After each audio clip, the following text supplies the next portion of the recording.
Let's see. At everyone.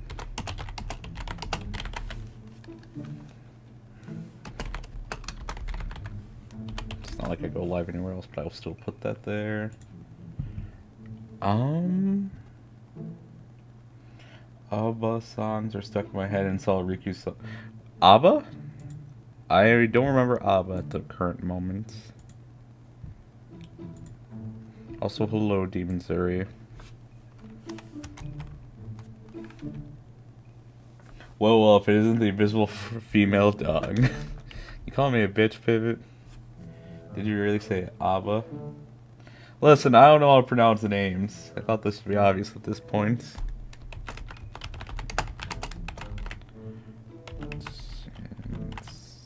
Oh, fuck. That should not be happening. Oh, I know why. Okay. That's taken care of.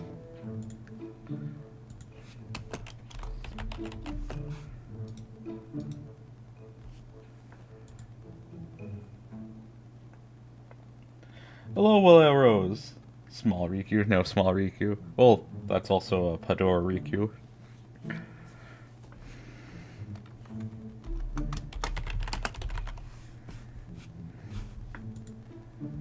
Is it really not gonna... Why is it doing that?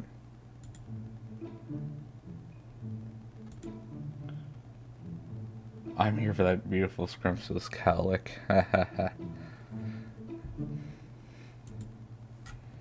Let's see.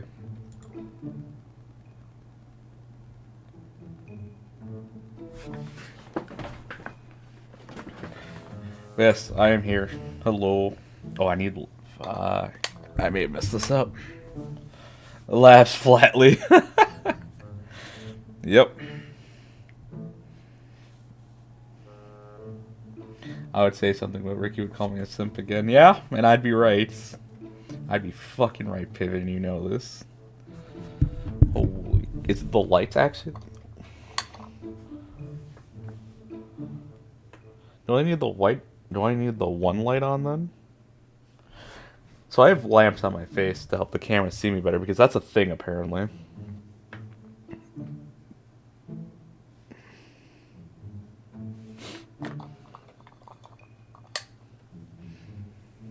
Apparently too much light. Imagine needing a lamp. Yeah, I need a lamp. I wish I didn't, but I do. I'm simpy and I'm proud. Is that what he calls it? Well, simping. Oh? I think it's just I am a simp. I'm simp and I'm proud. I think that's how you would say it. Yes. I decided to do a last minute announced stream. Because I can, and I will. Okay, maybe that's a better angle. Yeah, I know it's a SpongeBob reference.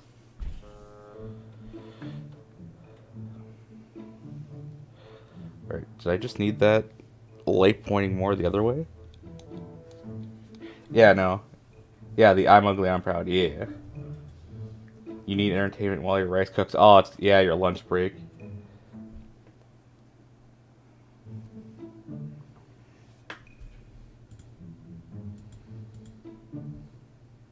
Why does it not fucking show on Twitter? Why is it not a full link? I hate it. It didn't show a preview.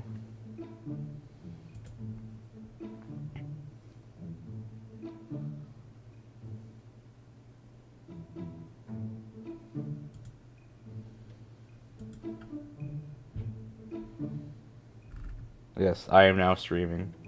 I went to sleep at 12 and woke up at 3 a.m. with my stomach in. Oof. What'd you eat? Never fell back asleep. Oof, that's rough, Pivot. What did you do?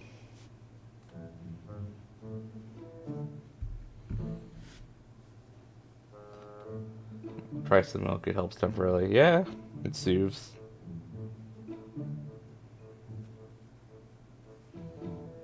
Hello, Ray.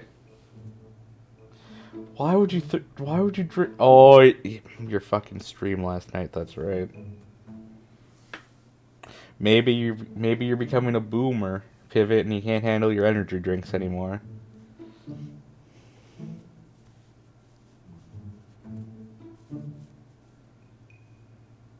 Have you considered that? Maybe that's what happens. You're now a boomer, just like Coroner. Maybe you'll learn how to do memes as well, too. But what? So, apparently Pivot couldn't sleep last night, and he's a boomer.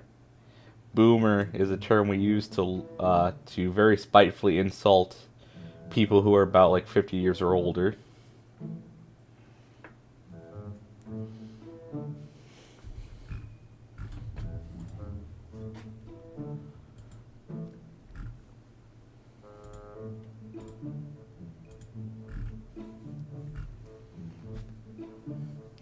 Excuse me, I know how to meme. That's what they all say. Pardon. Me hungry, me fungi. Ooh. Ooh, that looks nice. Yeah, I was thinking of streaming a game, but then it'd just be Genshin. I didn't want to do that. I don't know, I like playing Genshin at night. I don't know why I don't like playing in the morning. It is what it is. I was thinking of playing Payday, but I want to mod that first. I want to mod it. Oh crap, that's actually real bad. The rubber band I have to make my mic stick to the stand is now broken. All we need is your voice, Lamau. Okay. Yeah, I really don't know what I'm doing in this stream. I just wanted to, but I didn't know what I was going to do. I might actually do Genshin, we'll see. Oh yeah, you can probably see we have this lovely picture of a pine. Why does everything... There's always something in the way of something else.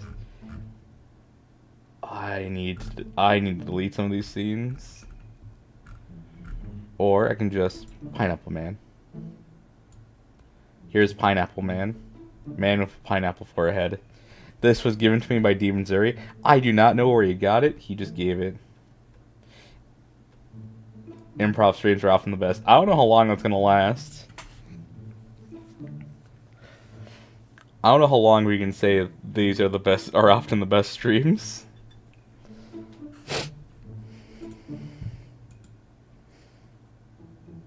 The only thing that's clever about this stream is the name, because it does refer to how I typically stream. It's literally just a stream of consciousness. As you already know,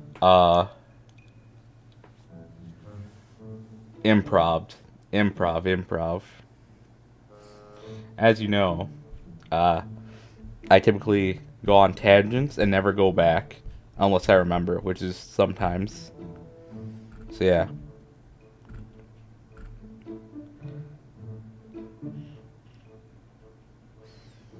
So yeah, we'll see what happens this time. But yeah. Oh, I did have something I wanted to talk about, actually. I think I have the pictures already set.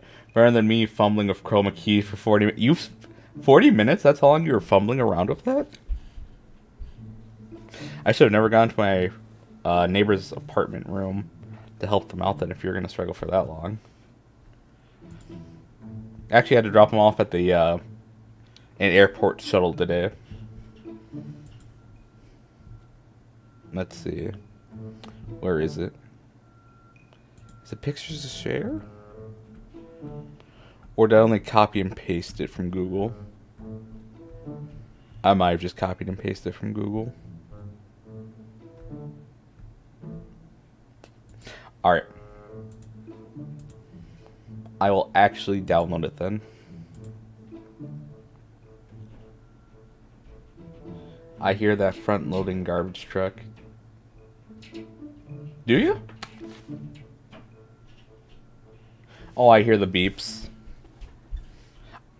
I don't know when garbage day here is. We just have a huge dumpster out in front of our apartments. So like I just chuck it in there. Sometimes, most of the time when we have to throw away garbage, it's either empty or it's halfway full.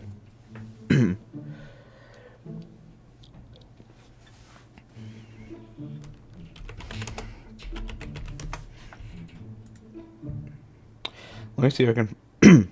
God, my throat. I probably need to get water. That's a horrible quality image. Why do they have that but not? What is this sexist bullshit? You have the male one, but you don't have the female one.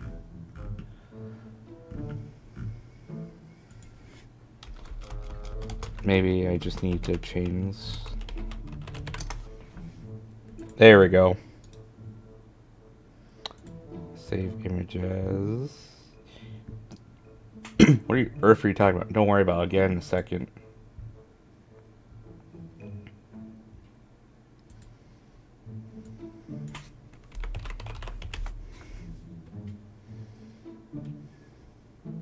Oh, what's a decent looking one?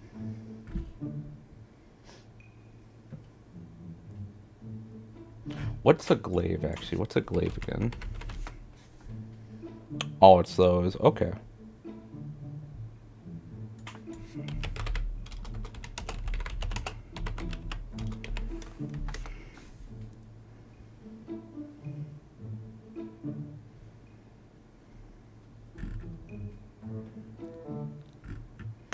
Which one do I want to use as an example?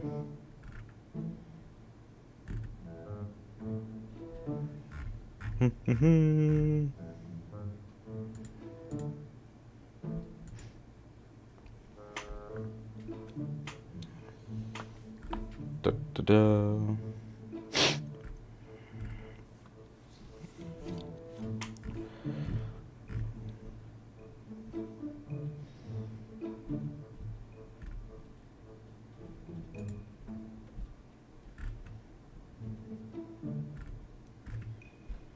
Man, this should not be taking as long as it is.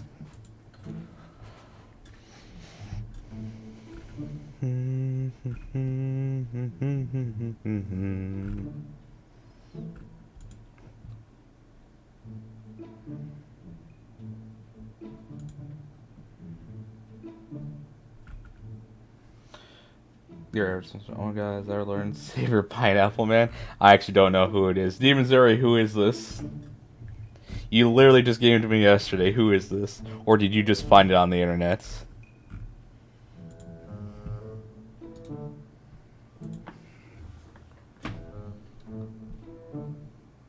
That's you? Are you saying that's you?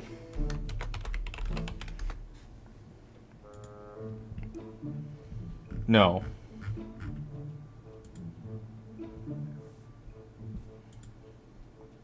I'm not that handsome. Kango. This pineapple confirmed. Did I label this correctly? I did not. Ba-da-ba-ba. There's that. Camera, just please work with me. I'll even turn off one light. Are you tracking better, actually? Yeah, I just need the one light. Oh, maybe it's the light I have on in the background, actually, that's messing this up.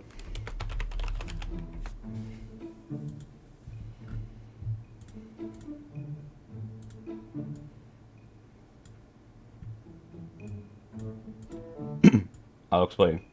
So this is one of the classes for Grand Blue Fantasy. It's called the Kango. It is the... It's like the second... It's like the evolution of Samurai in Grand Blue Fantasy. So, this is Kango. I really like the style of this. I really like the look of the Kango, or the Samurai, in Grand Blue Fantasy. Like, as soon as I saw this became like the aesthetic I want for characters that I make. Oh, hell yeah. Awesome. It tells me it's spam risk if I get a call now. Hell yeah. Actually, I think that number. Put a cat on top of your head so you two can be cute. No. And then we have this, a halberd. So before stream, I was thinking, I was thinking about D&D. I was like, kind of want to make a character with this aesthetic. And then just do that, use, like, halberds or spears. But the thing is, like, spears aren't that great from what I saw in D&D, if I remember correctly. Like, some of the feats that you can pick, like, some of them are pretty okay, but, I just don't know. Yeah, that was just something I was thinking about before stream started. It depends. Like, I think that's the one thing I don't like about 5th edition of D&D, is feats. Like, they just don't do much. Like, I know there's the Lance Mastery or whatever, which I think is pretty cool. Like, you're able to, like, if someone comes into your reach, I think it's either Sentinel, it's situational as compared to the standard longsword, which can do all things. Yeah. Longsword, you can stab, you can slash. Spears, you can. Well, no, with a halberd, you should be able to stab and slash. But with the way they do it, I think there's only spears, lances, glaives. Glaives, I think, are only slashing, if I remember correctly.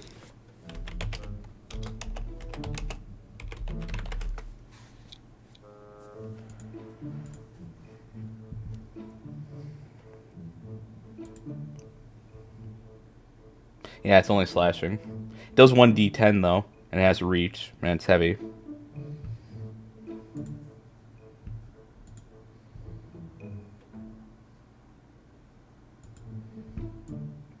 I don't think they have halberds as a weapon.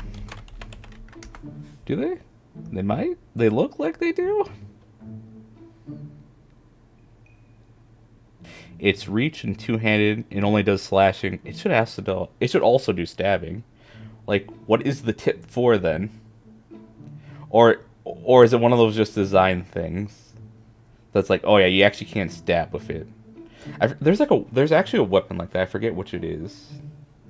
Like, that's like you actually can't stab with it.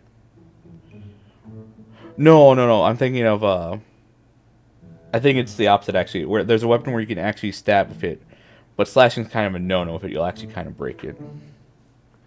Yeah. I think the other thing I don't like in D&D is how limited the classes feel at times. Like, I don't know why. Like, I just don't know why I feel like this about D&D 5th edition. It's not like I played much of 3rd edition. Like, I feel like it's been neutered from what I've gathered. Like, I know a lot of people have said that, like, it's been toned down from other releases by a lot. It's, like, apparently very beginner friendly. And that's why I was so excited for Pathfinder 2nd edition to come out. And I actually have the book. My brother bought it for me.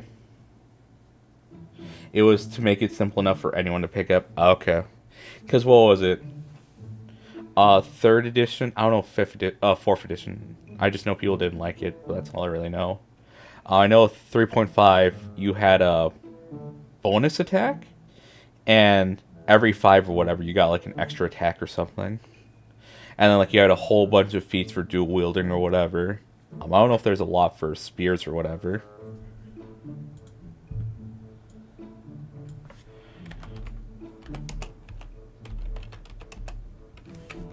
Let me actually check that.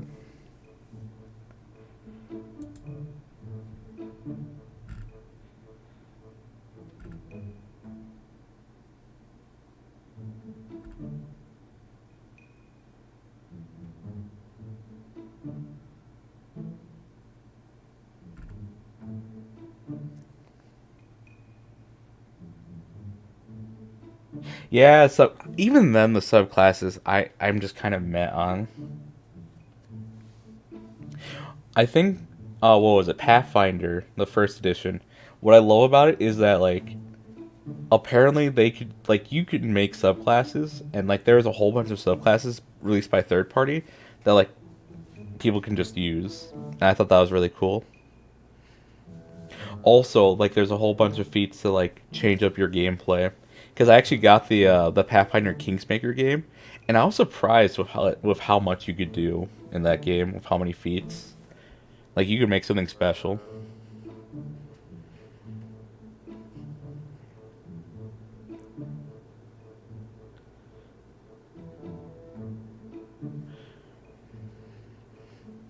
Like, oof, Pathfinder Kingsmaker. If they just made a few changes to that game, it'd be my favorite of all time. But as it stands, it's just okay. I like it. It's fun.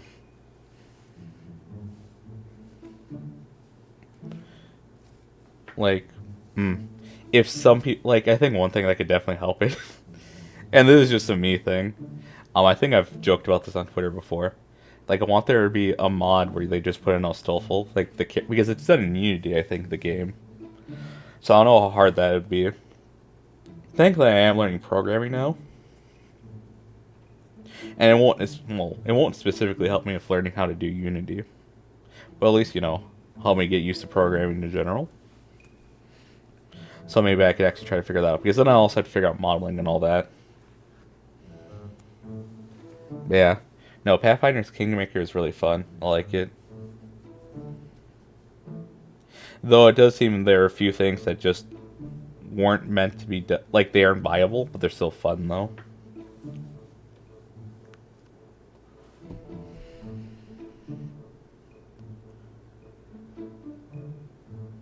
But yeah, that's what I feel about that. Maybe I would stream Kingsmaker. Maybe I would stream that game.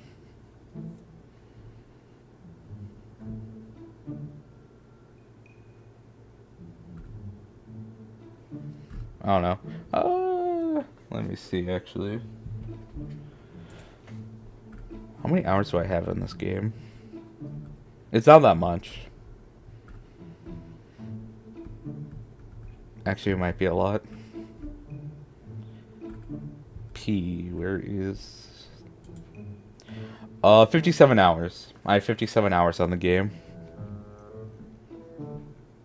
I still have a lot that I need to explore in the game.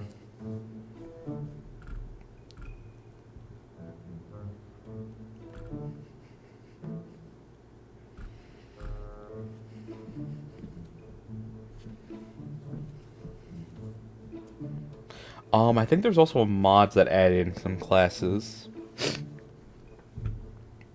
Like there's one class they had, I forget, it was like Witch, I think? And I kind of tried to make Tamamo from Fate Extra in it.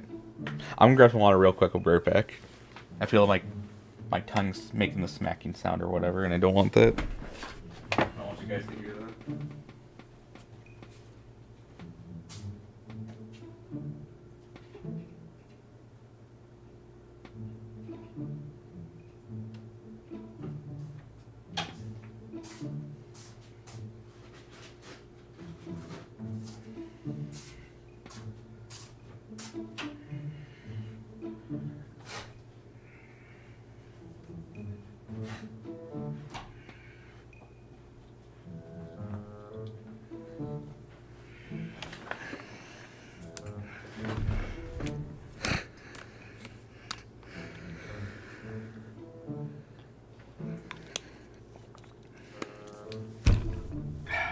Alright, I'm back.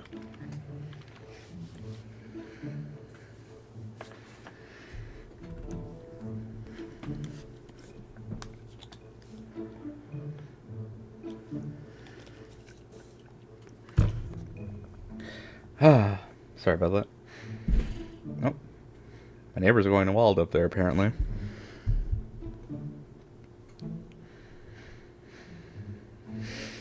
Oh, why is my breathing off? Yeah, I really do like role-playing games. I don't know. Hearing about D&D as a kid was always cool. I really liked it. And then Pathfinder, when I learned how expansive it was with all the feats. I think that's the other thing. Is that after I learned about Pathfinder and how you can really change up your character with those feats, it was just made it so nice. Nice PNG, Rikku. Oh, thank you. That was made by Maxel. Unless you're talking about the pineapple. Or you're talking about the girl in the samurai outfit. Or the halberd.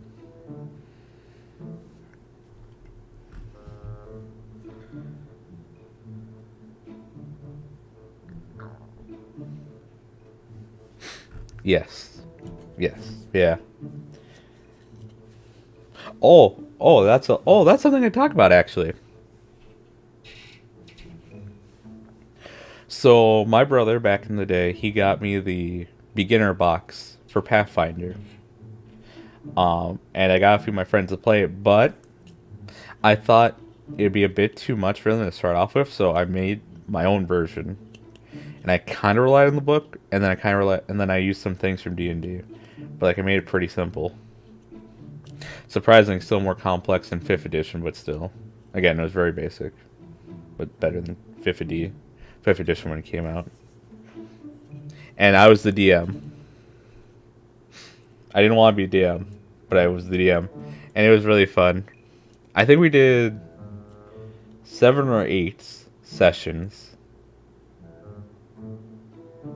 Yes, to try and true, just make it yourself, yeah. Because the beginner box didn't have that much. It had, just to get you to level 3 or whatever. And, like, it had one map. But, thankfully, the map that they provided on the back was just a pretty plain one so I could draw things. Which is what I did.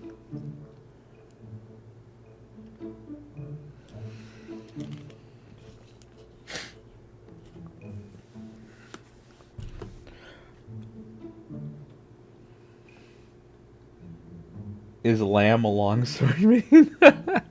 I thought he was a great sword main. But longsword can just do everything in Monster Hunter World at this point. What can't it do? I wouldn't be surprised if it got a crush bonus. So you could actually stun monsters and not Rise, but the game that comes after that. I wouldn't be surprised if they just made longsword into that. Actually, let me ask this question. For the people who played Monster Hunter World, which do you hate, or just any Monster Hunter, which do you hate more? Dual swords or long swords? You would marry the great sword. Because, personally, I love dual swords or dual blades. But with World, they added in that stupid, flip the weapon behind or whatever, and you do the Naruto run. I started hating it. I could not stand it. I hated it. I just don't like how it looks when you do that. Dumb dual blades are at least fun. Yeah. I don't know. I hate longsword more though. It's because they keep tripping me when I'm attacking with the switch X. I used to be a dual blades main. But then they did that thing I just talked about. And, like, that's another thing for me is aesthetics.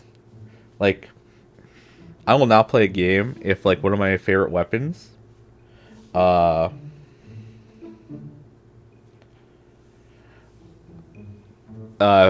think okay, so yeah, if the way you hold a weapon just looks dumb to me, and, like, that's the weapon I want to play, I probably just won't play your game. That's about it. Or I'll just play a different weapon. I think I've talked about this before is what I was thinking. So like in Diablo 3 and then also in Guild Wars 2, I tried looking at a whole bunch of footage to see if you actually did anything with your left hand when you had a weapon in that hand. No. It just follows the same motion you do if you were one-handing a weapon. And I hate that. I hate that. It's like all you'd have to do to give me illusion that you're actually doing something with that sword is like, you know how when you swing with that sword, there's like some motion blur or there's something that shows you like you're actually swinging that weapon. All you'd have to do is make your left hand weapon do that. Like if you're using a dagger or sword, like change it up if you need to. Like if you have a gun in the left hand, make it look like you're shooting or something. You don't have to change damage. Just make it look like you're doing something with that weapon. Because I was interested in Guild Wars 2. But as soon as I saw, like, yeah, if you're wielding two swords, but you're actually attacking with the one, and I know the thing is like, oh no, your skills are actually affected by what weapon you have in your left hand. But like when you're just auto attacking and you're not doing anything with that the weapon in your left hand, I'm just like, why? Why are you doing this? To save money? Just fucking do it. Sorry if I got heated there. That's just one thing that pisses me off. They did that in Diablo 3 where, like, if you're dual wielding, your left hand does nothing, and I fucking hate it. I am only satisfied when hitting the monster 100% of the time, 3% of the time. Great swords are cool. Monster Hunter Ultimate? Monster Hunter 4 Ultimate? I forget which one it is. I started off with Switch Axe because they gave you the weapon guild arts to be in Switch Axe mode or sword mode the whole time. And I loved it. I loved Hunter arts. They were so fun. And that was my main weapon. But I was trying to slowly go into great swords because I saw a really cool great sword build. I forget the name of it. It had Damascus armor for 3 pieces, and I forget the other 2 pieces. Hunter Arts' Generations? Thank you. No. Yeah, I was playing Generations then. Generations I loved. It was so much fun. I tried to get my brother into it. But, like, I think one of the hardest things for that game is, if you're new to the series entirely, is picking up a weapon and seeing which one you like. I think that's one of the hardest things. Because, yeah, every fight's a boss fight and super satisfying. But, like, if you're struggling to figure out which weapon works best for you, it's going to be hard. I think that's... Besides the controls, apparently, of the older ones, I think that was the other one. Switch Axe is just a great sword attached with a C4. Oh, yeah, totally. That's why I love it. Insect Glaive is okay. Yeah, I feel the same pivot. It's cool, but it's kind of eh.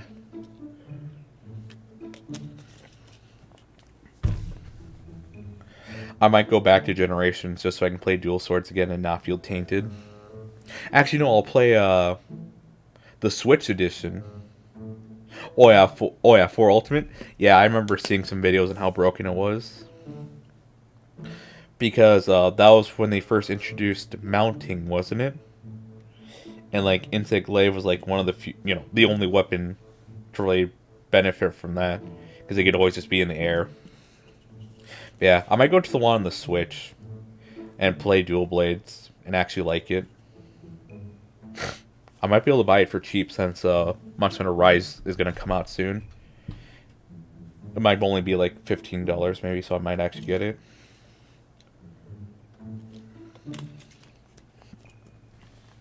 But yeah, I just don't like the holding the blades backwards thing in Naruto running.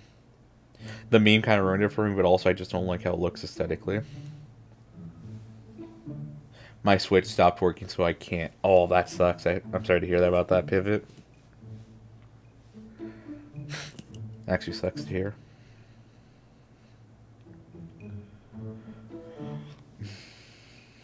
Thankfully, most of the consoles I have still work. I don't know what we've done to preserve them so well, but they work. I think the only console we had that crapped out on us was the Nintendo 64. It just stopped working one day.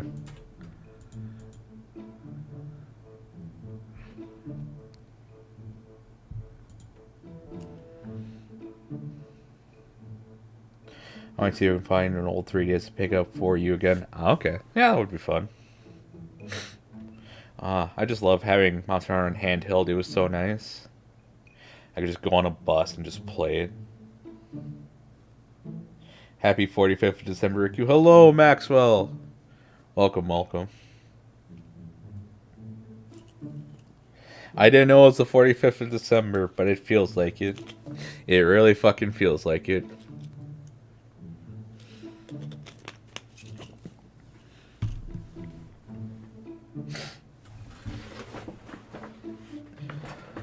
Hope you're doing well, Maxwell. I saw it does feel that thumbnail. The PADORU Rikku will come back in March, July, and then December. My brother explained to me the logic of this. March because nothing's going on. July because that's halfway through until we get to the next Christmas. And then December because that's Christmas. Happy January 35th, 2020. Yep. So yeah. I've already decided that that's when PADORU Rikku comes back out in full force. March, July, and December. Also, Maxwell, I see you have a child now. I get approval to make my graduation essay about Metal Gear Solid 2. Whoa. What is your essay on, Maxwell? Is it arts? Like, art direction? And you chose Metal Gear Solid 2?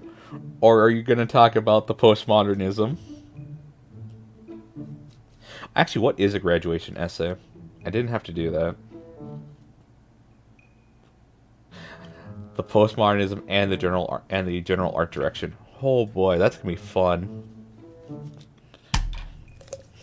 The memes, Jack. But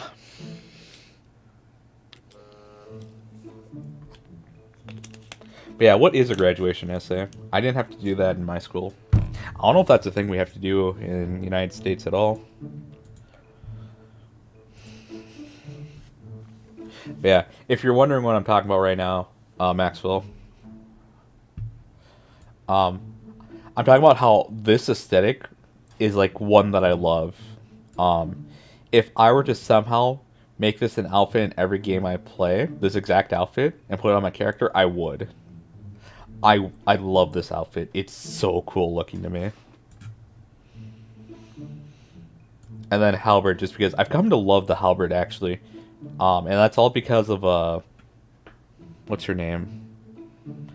No, I'm remembering her meme names. Well, that is a measure taken for all the COVID shenanigans. There's no replace another test that would...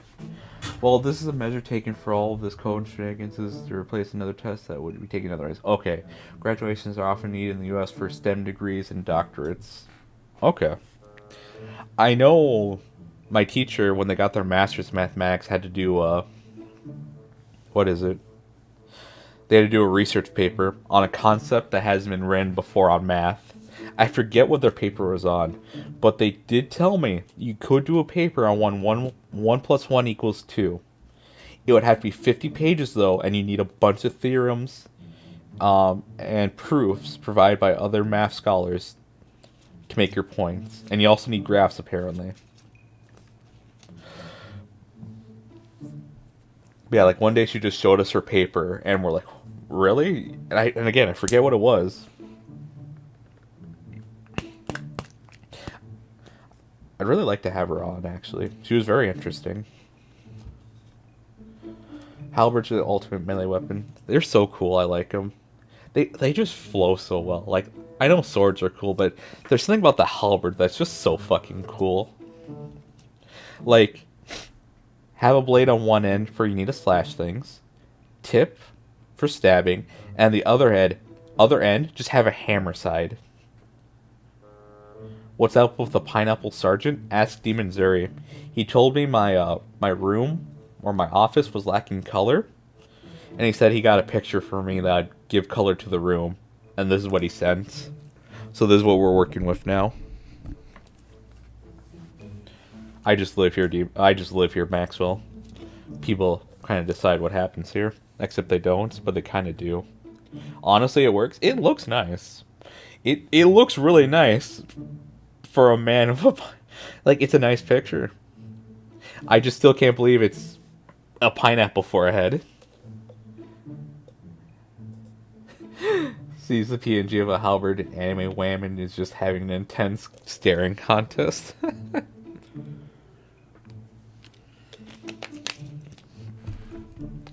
Let me do something for you then, Cynic, since you put it that way.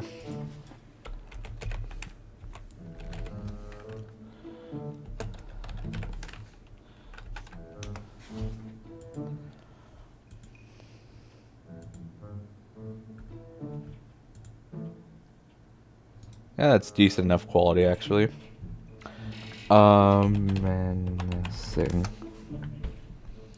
We'll move this over.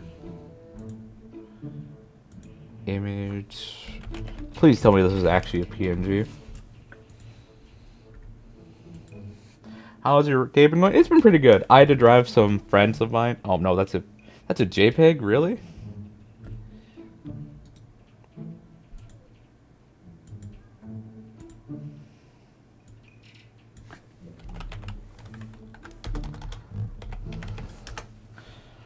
Okay, now will this work?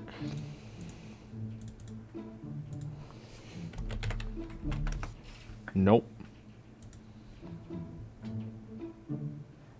Yeah, the fucking fake PNGs, I hate them. Still another JPEG. What the fuck is wrong with this? Alright, now I'm putting...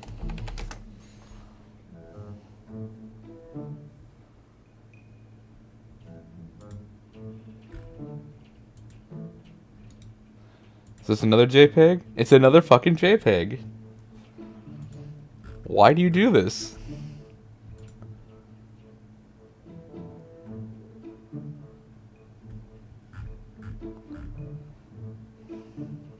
Oh yeah, no, we're saving as a PNG. Looks at it. Oh yeah, it says PNG, definitely.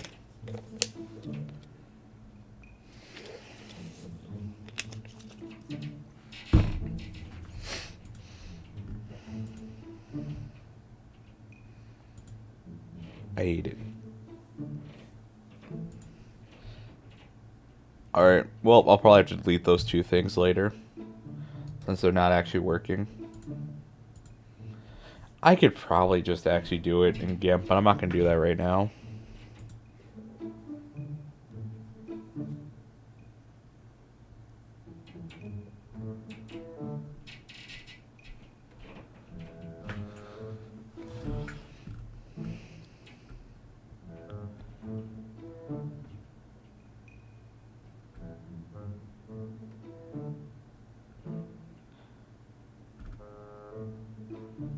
I'm actually going to see if Pathfinder Kingsmaker actually has any decent mods now. I don't think it does. They're already working on the next game. It probably won't be out for another 3 years, I think. 3 or 4 years, if I remember correctly.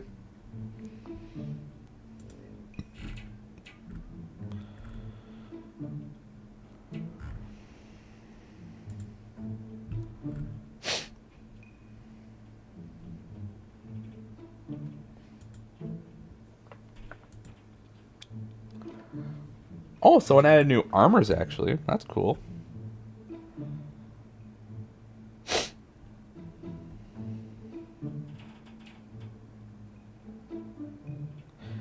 They're actually adding in some decent ones with this mod here.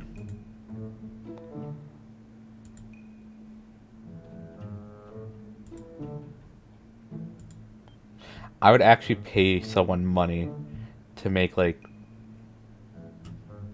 this model and then some kind of armor for that. I don't know. I think that'd be about $100, $200 to make them do that. I don't know how long it takes Unity to model just the character and then also the and then just the clothing. I would pay money for it. I would pay money.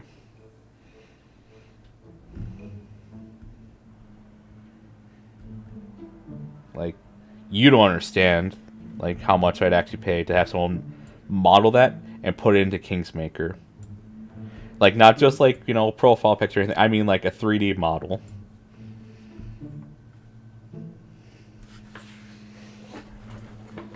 And then I'd actually live stream the game.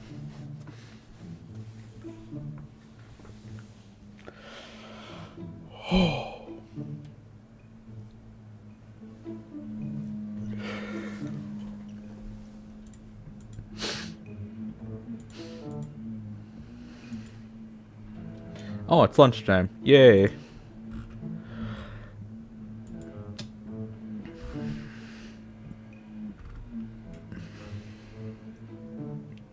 Just came to say hi and then bye-bye. Alright. Hello and then bye-bye. Human mess. Hello and goodbye.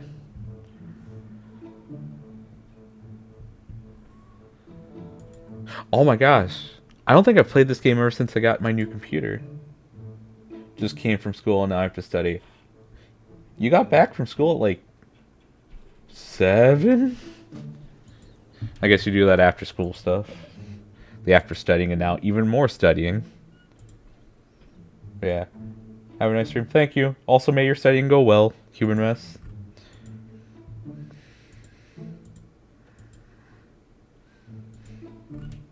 Thank you for stopping by.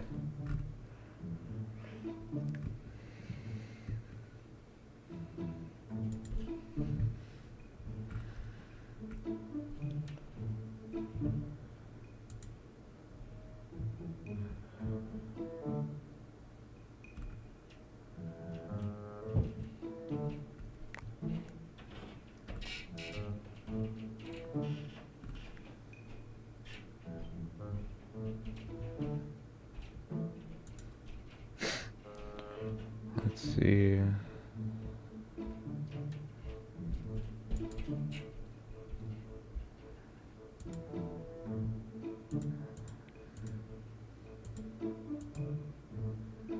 What is this? Oh, it looks pretty decent actually. I don't know. I think that's the one thing I don't like about like Divinity. So like Divinity Original Sin 2. That was a good game. That was really good. The fashion kind of meh. With all this learning, I'm actually going to put that PADORU Rikku in the oven again. Oh, okay. Gonna cook it up one more time.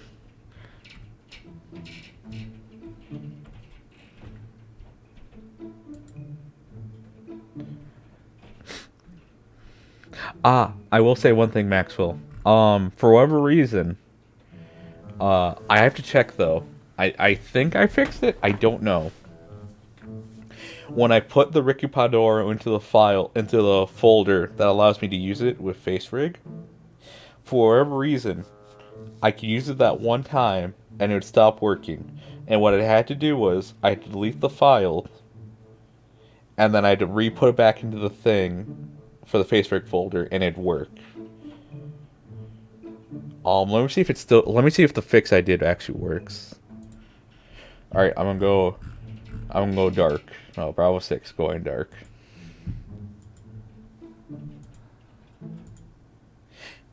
Yeah, okay, so it's still happening. And I don't know why, though. It's like I can use it the one time, and it's fine. So that might be something on FaceRig's end. I don't know. But, like, whenever I'd load in the PADORU thing, I can see it on the screen just fine. It's like, when I have the avatars open and it shows, it'll show it. But as soon as I get out of that screen, bam, it just goes invisible. And it's always after I delete the files in the folder and then put them back in from the original one that it works.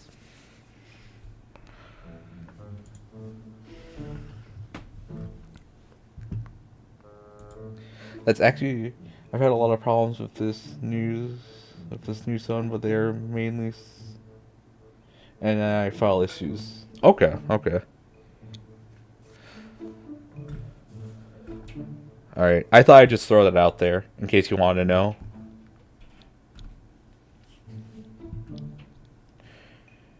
Just so you have it in mind. But yeah, I could probably just look it up on Google, see what other people maybe have problems with, then change it, and let you know.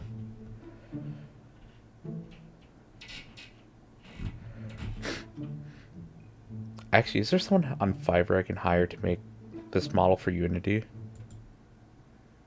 But how high quality will it be, though, and how much are they charging? These are the questions I ask. These are the things that keep me up at night.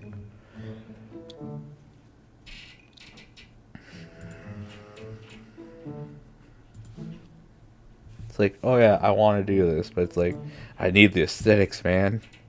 I just need it.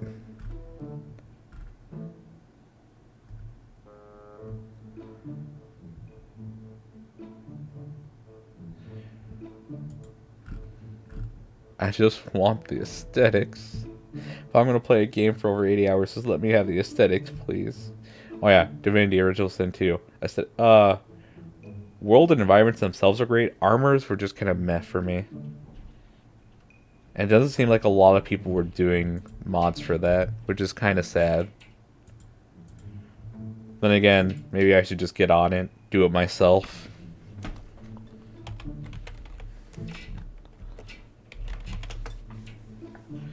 And maybe it's a lot harder than I'm thinking it is. But even then, I just want it. Or not media. Latest.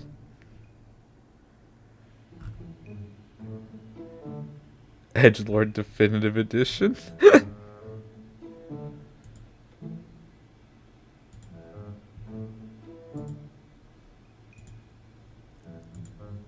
Yeah, probably is a lot harder than I'm thinking it actually is. But still, I got to try. The only reason I'm learning programming is just so I can do this. Learn how to code and then maybe do a bit of modeling. And then put these garments into the games that I play. So I can finally have the true fashion experience in my RPGs. I ain't role-playing if I ain't allowed to choose my fashion as well.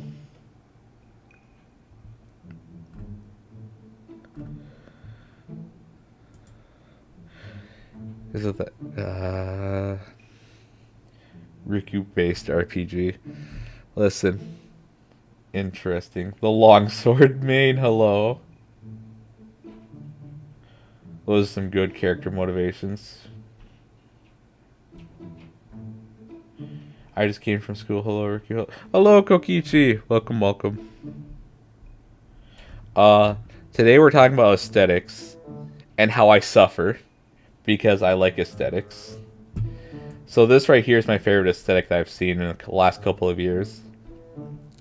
And right now I've just been talking about how I kind of want to learn how to do some modeling in Unity, it looks like. And like import like this character and then like the outfit into the games I play. And the one game I'm thinking of is a Pathfinder Kingsmaker. Because it looks like that's probably the easier one to try to do something like this with. And get this outfit in there.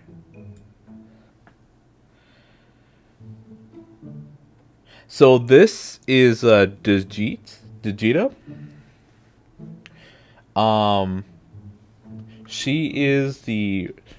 She's one of the two main characters you can play as in Grand Blue Fantasy. It's a gacha game from Japan. It's a turn-based combat one. And it's really good. I like it. It is probably the most free to play friendly game that I've ever played for gacha. Because the amount of free rolls they give you throughout the year is insane. Like, I've barely spent any money, and I have a lot of the most powerful 5 stars. Of course, there's an element of luck, but the thing is, they're giving you hundreds of rolls at times. Like, I think just this last New Year's, just 2 weeks ago, they gave you a free 300 rolls, and you could choose one of the characters, I think, from the banner. And they do this often.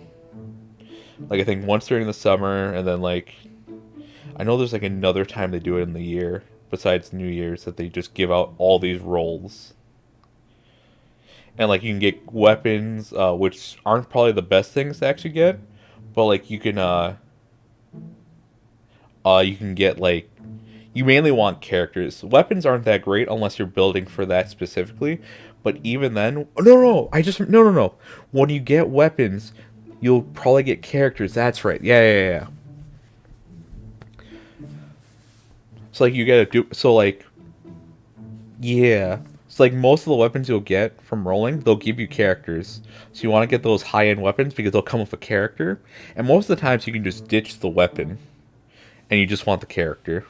But, like, that's how you get characters, by actually drawing weapons.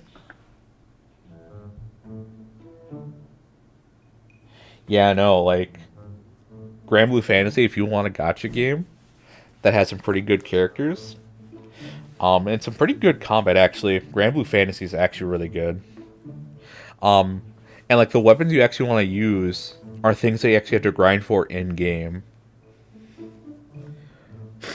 And like at first I thought like the weapon system or the grid weapon system to like actually power up your units was a little confusing, but it's not too bad actually.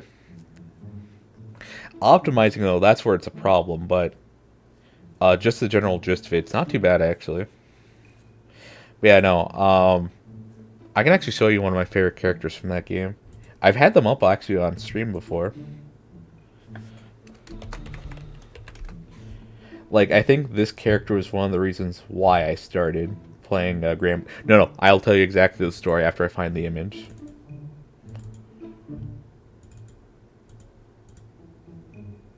Here she is. So this is Zoe. I love her outfit. I love her neutral stance. So when she's actually not holding the sword like that, the outfit kind of looks so meh. But like when she's holding like that, she just looks like a certified badass. Rosa. Okay. I think that's one of the main characters you get.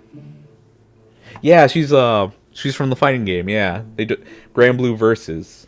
She's one of like the last ones of season 1 DLC. Yeah. So I remember specifically the video that got me into Grand Blue Fantasy. And I'm kind of disappointed that no fight... So this used to be like the end game fight you would do. This was the end game fight you do.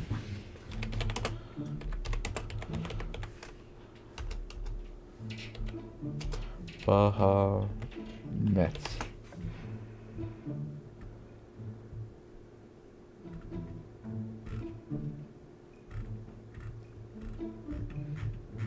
Let's see. Nope. UBHL. Get rid of this.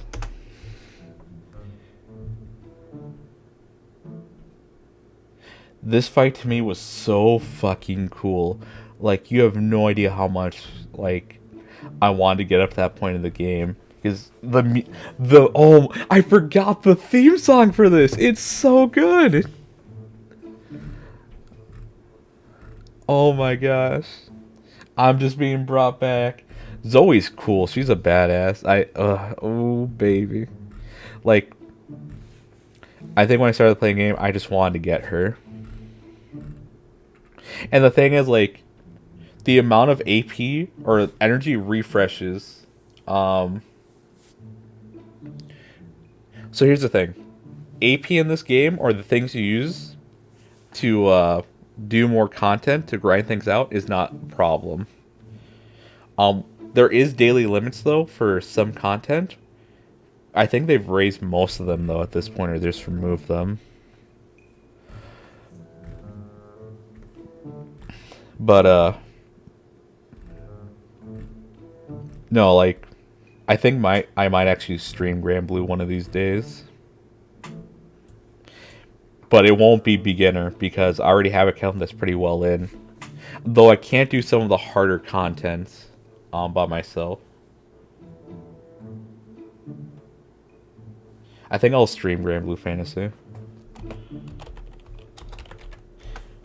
But, like, I think the one thing I don't like about this right now for Grand Blue Fantasy is, like, the numbers, you could say. Yeah, here it is. Here's the video. Okay, I don't... Okay. Okay. Oh, God. How can I forget about this? Okay. I'm gonna put the video in the description. Why not trying versus? I'm not the biggest fighting game fan. I've said this before.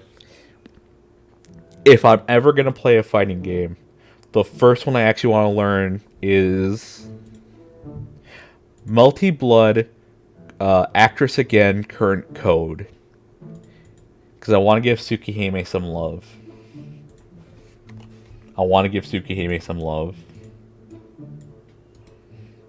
Because the new visual novels. So there's that video. But right now I'm going to play for you the song that got me so hyped. Like, the game, I wish I can go back to when these were like high stats in Grand Blue Fantasy. Now it's like we're getting up to 50,000 health. Like now you're dealing like almost 1 million damage every turn. Skills are getting a little ridiculous. I prefer when it's more low. Like in Final Fantasy 14, we're reaching like I liked it when we were barely able to hit 600 in max equipments.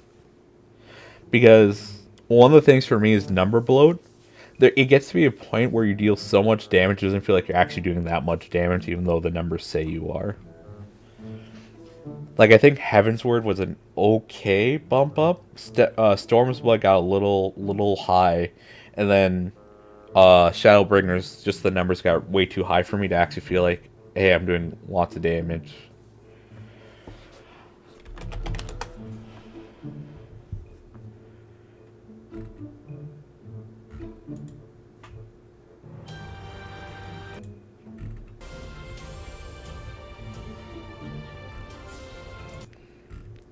There's one specifically I listened to.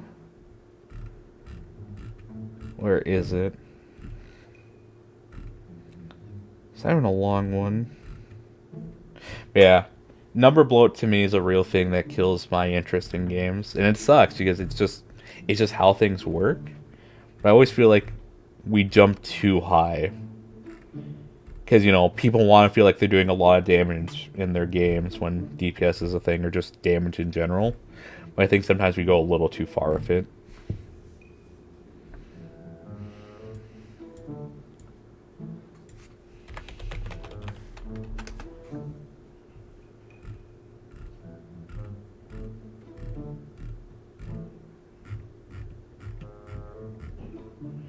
This isn't the one I listened to, though.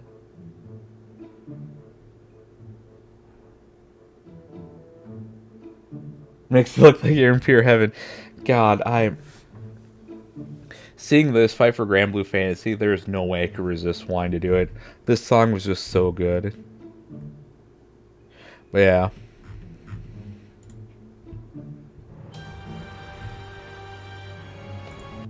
Alright.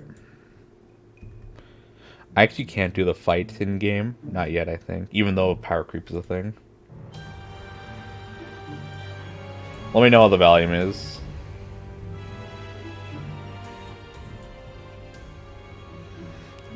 So good.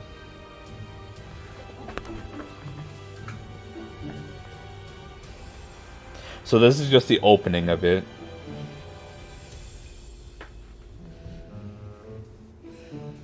Yeah, seeing this fight.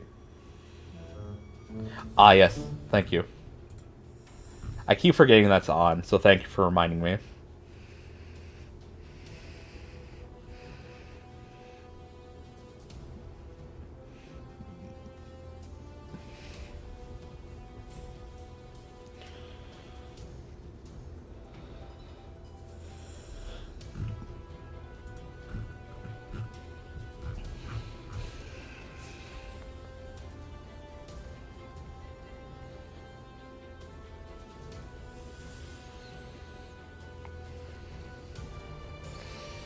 But yes, the video I just linked to you in the chat, that's the one I watched. That's the video that got me into Grand Blue Fantasy.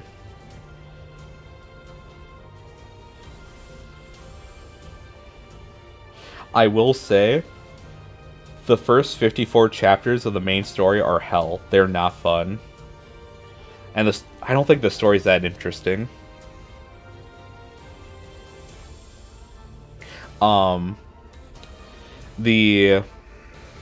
I'm gonna turn this up just a bit.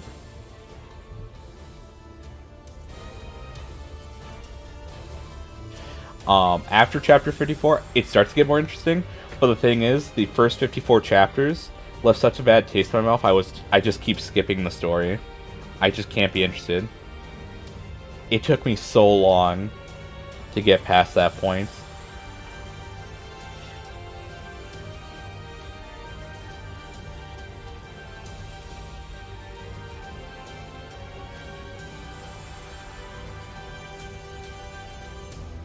Here we go. We're about to hit that transition. And I fucking love it.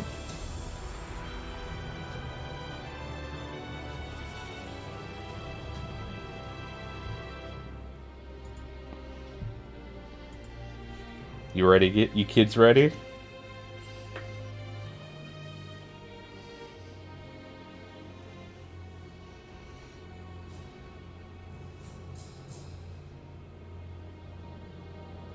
Here we go.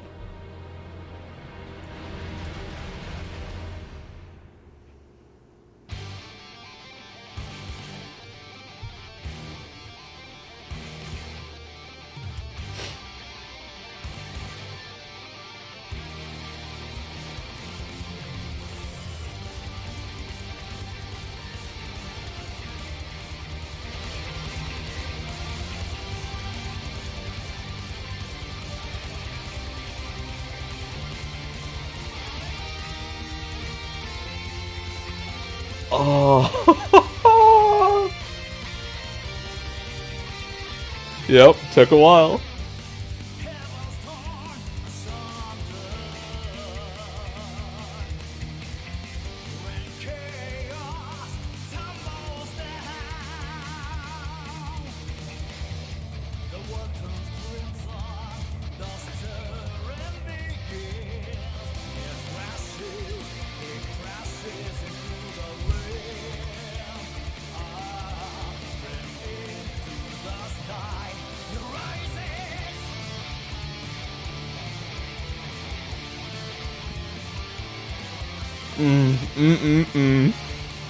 Oh my gosh, I love it. I love it.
Oh yeah, this is another good part.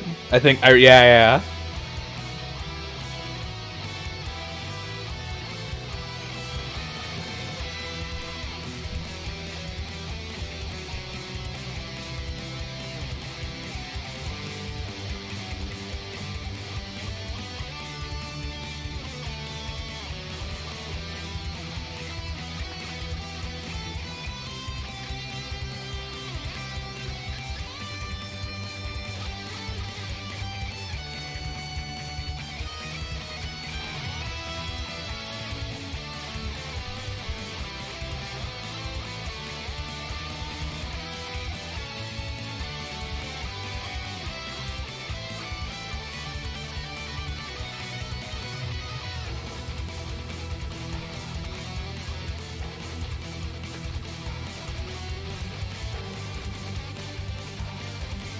Alright, that's all I'm gonna play of that.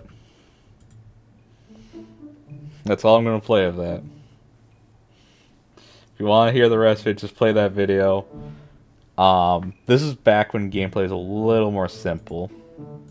That video I shared. I really can't with the expressions. Oh, also, the skin of that video apparently is making a comeback. I really wanted that skin for the longest time. It looks so cool on the main character, especially the main female protagonist.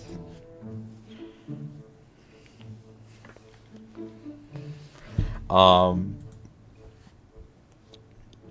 what I've read, Zoe, the name of this character right here, this is her. The one you see in that video is the dark element version of her.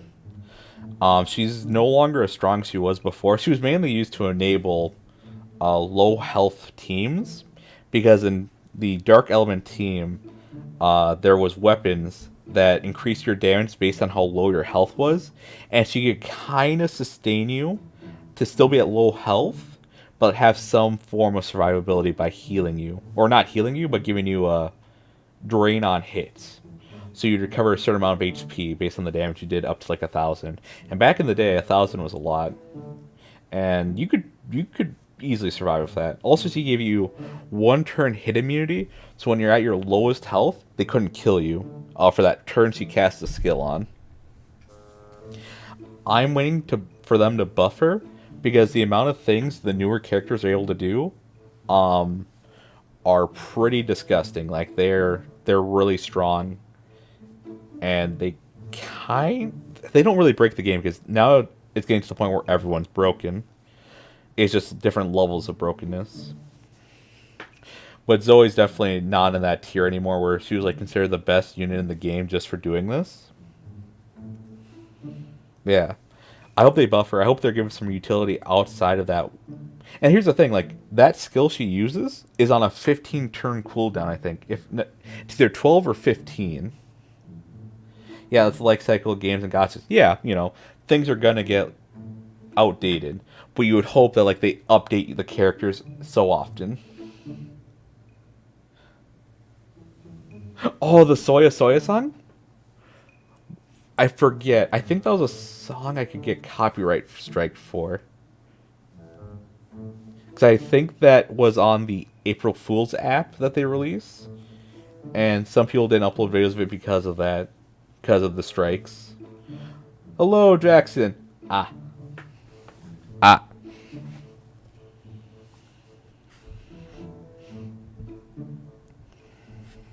The only reason I know I'm allowed to play the Ultimate the Ultimate Bahamut high level fight theme is because there's plenty of videos on it, and people are starting to live stream that more.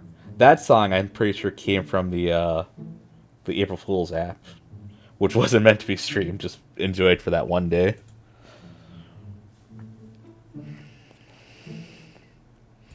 Actually, since I'm on my... No, you. E. Let's see. No, you. Grand Blue Fantasy. No, I actually have to... Grand Blue Fantasy.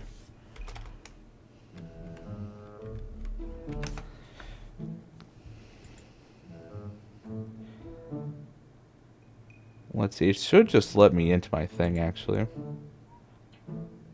I can't do... Oh, yeah, that's the thing. Oh, I need to change it to English. God, that's loud. Continue. So I haven't done it on this computer yet. Okay. Oh, please translate it. Please translate it.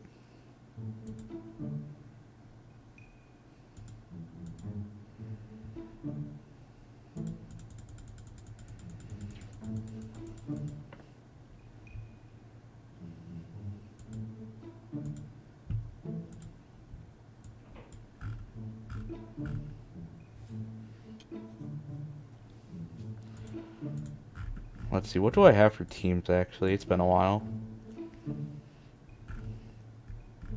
Oh, yeah, No, this isn't my broken team. Do I have a broken... I think it's either Light or Earth team that's broken for me. I think it might be Light, actually. The only thing that's holding me back is I don't have a good spear weapon. Yeah. I think that is the one thing that kind of sucks for free-to-play teams, is that multi-hit weapons are kind of hard to come by, but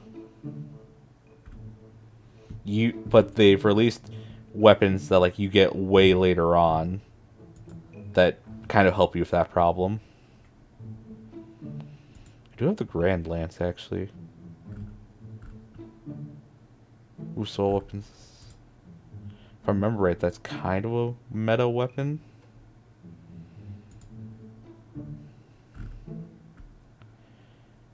Medium.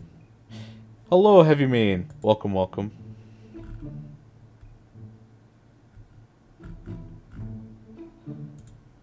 So I can actually upgrade that. I might have to. Also, light team's a little easier to work. So starting off light teams is really hard. You just mainly use gun. I'm gonna say a lot of things you're not gonna understand right now, but essentially, light team's hard early on. Once you get a few weapons from the raid boss, that gives light weapons, it's gonna be a lot easier. Also, depending on characters you get. Oh, I think it's actually my water team that's broken. Yeah, it's the water team. Water, I think fire is also now. What team do I have that's more broken than the rest? Light team is just survivability. Dark is a weird element for me. I have some of the best characters on this team, but like I want to play as a Kangos Dark Samurai, which kind of makes it weird. For that one, I want to play mainly the Bard class. Let's see, it might be water actually. I think water is actually one of my better ones. Fire, I just have the broken characters, but I don't think I have the weapons. Oh yeah, I do not have the weapons I need. What does this give? This gives double attack. Oh, what? I just got an email.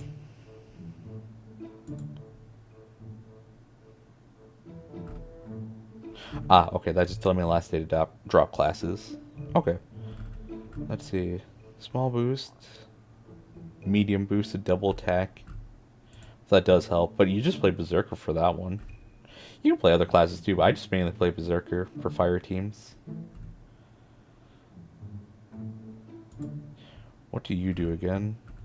Alright, I should actually share the screen if I'm going to play this. But I kind of want to do it off stream so I don't accidentally leak something. Medium boost. Charge attack and charge cap. Damage cap. Yeah. Yes, Grand Blue Fantasy. A really fun game. I've always enjoyed playing it. Just, it's gotten a little ridiculous at this point for me. So it's a shame, but it is how it is. So yeah, I had fun times with the game, and hopefully, it keeps going, and they release even more characters that I like.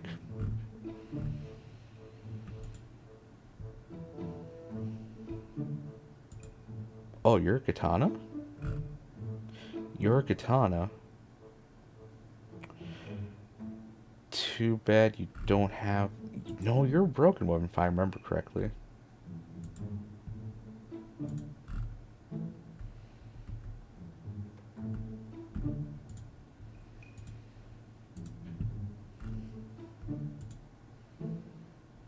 Oh yeah, my Earth team actually has good weapons, that's right. And then you got buffed recently, so you should be a lot better.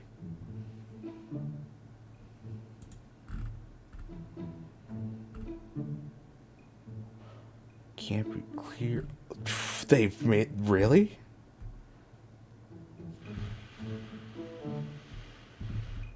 That's a little crazy. Might have changed you, actually. I don't know if they've actually buffed you. Yeah, they haven't buffed you at all yet. They really should. You're really cool. Okay, let's talk about things that everyone can participate in instead of my bullshit. Hello, hello? Hello there. Actually, are you in the second slot? You are not in the second slot. Why are you not in the second slot? Alright, but yeah. Back to the original topic I guess I had. Yes. One day I'll learn modeling and make this character into the games I play, especially the long RPG ones. Zoe looks cool, I'll always love her. I hope they release other elements of her soon.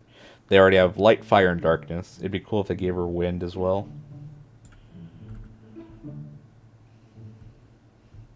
yeah, so, how long have I been streaming for? An hour and a half? That's not bad. Yeah. Yeah, Heavy Man, you're awake. I hope I said hello to you when you came in. I'm sorry if I missed that. I'm sorry. It's literally a stream of consciousness. I go on tangents a lot. I do apologize.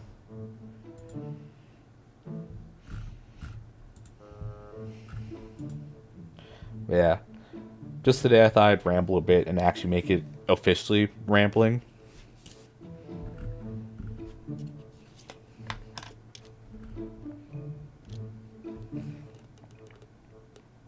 But yeah. Let's see.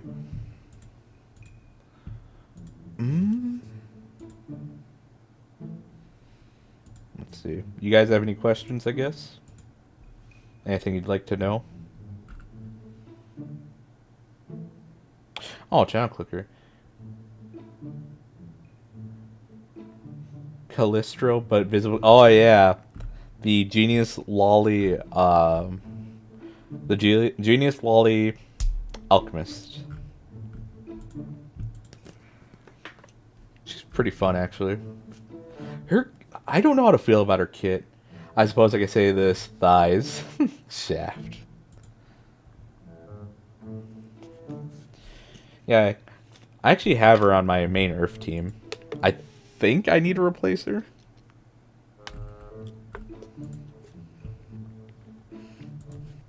I actually don't know. Man, no, she's fun. She's also a bit of a troll. Oh, also do remember, this game is rated like PG, I think. It's like, I think they barely swear in this game, which is weird.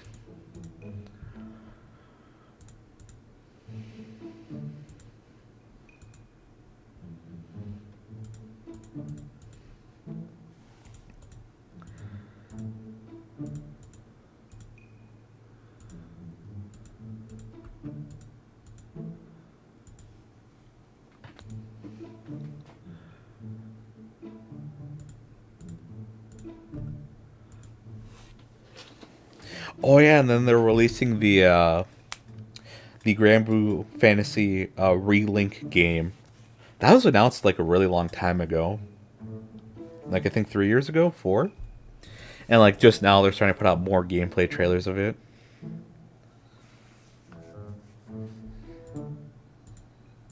So yeah, I'm excited for when that game comes out. I really want to play it. They already added in the 4 knights that everyone likes, so I hope they add in Namine. I think that's how you pronounce her name. Nehemiah? It might be Nehemiah actually.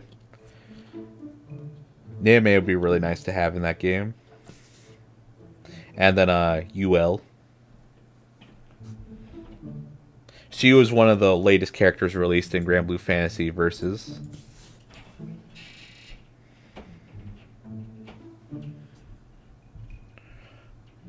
Feet. Yes, she does have feet.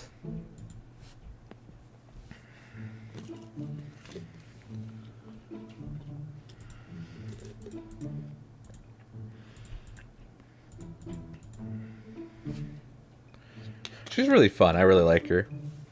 And also, they recently buffed her fire version in Granblue Fantasy. So that'll be nice to try out. No, bare feet. What do you mean bare feet? The feet of actual bears?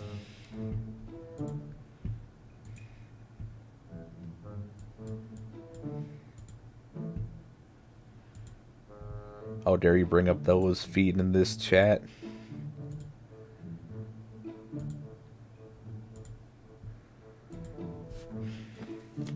I'll have you know. This is definitely a kink-shaming chat.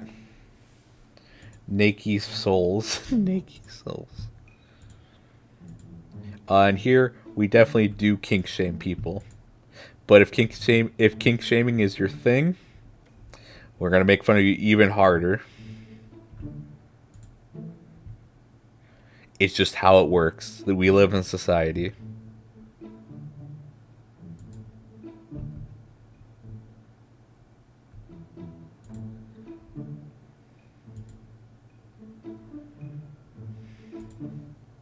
Wow, good thing I have no kink. Yeah, a real good thing, isn't it? That's kinky wording. Yeah, it is.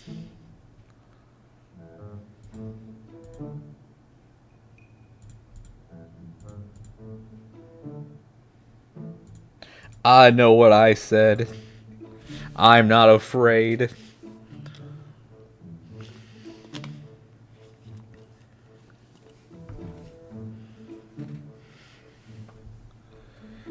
Yeah, that is kinky wording that I said. It's just how it rolls. It's just how it be. Rikku, what's your hair? What do you mean, what's my hair? What's my hairstyle? Who's my stylist? What detergent do I use?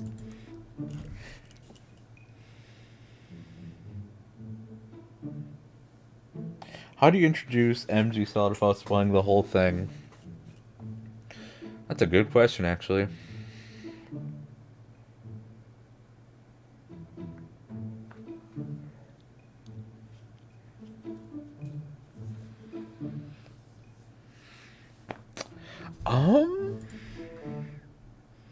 God, how do you do that, actually?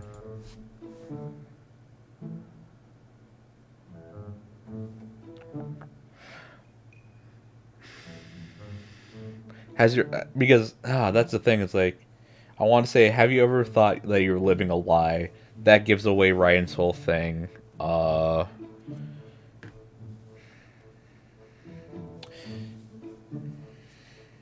Currently writing while listening. Okay. Yeah, I don't know how you do that, actually. Because a lot of things you could bring up in that, it's like you'd be spoiling the game. But then again, it could be like the idea of like, oh, well, you may spoil it if they just have to catch on, though.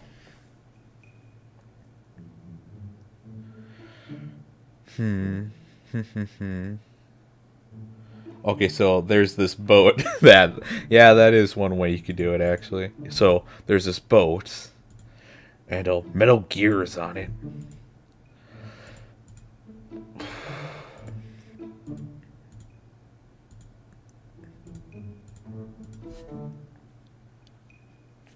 Yeah, well, Pivot said's technically right. Okay, so there's this boat. That is a way you could do it.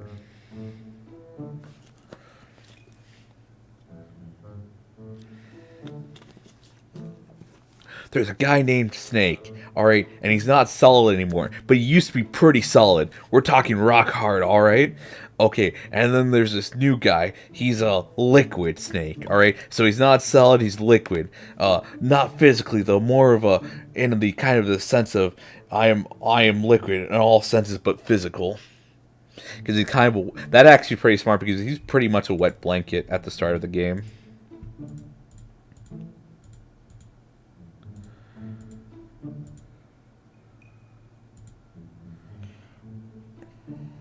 So far, I'm going with terrorist organization takes over a base, taking hostage the president. Ryan is dispatched to rescue him, but the plot thickens the discovery of a shadow government that has been controlling U.S. history. Yeah, that sounds about right. I think mine was pretty good too, though. Wet, haha, funny, because liquid. That is how it be here.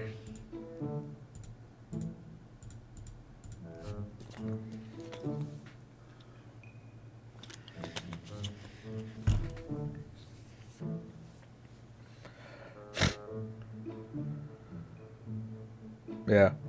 Other than that, I got no idea what to put in there for your little... I am probably actively killing your brain cells while you're writing this. And that's no good. I am hindering your learning by me being myself. And that is something we cannot have in this stream. It's not good. No bueno.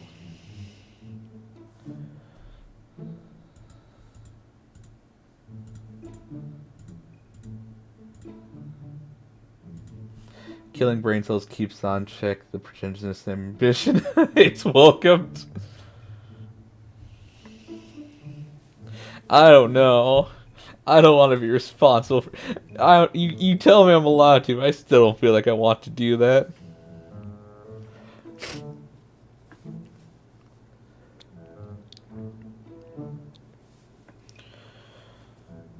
You know what? I might actually just pull up. I might just pull up RuneScape and play that. I don't know though. I don't know if I want to go that far. There's also this drumstick, thighs max, used for weapons of mass destruction. Hello, coroner. Welcome, welcome. Let me move her over. So this stream started off as one thing, and then it's now another thing. I think you get the idea of how this works, coroner, at this point. This is the first draft out of 3 until 11th of February. Ah, okay.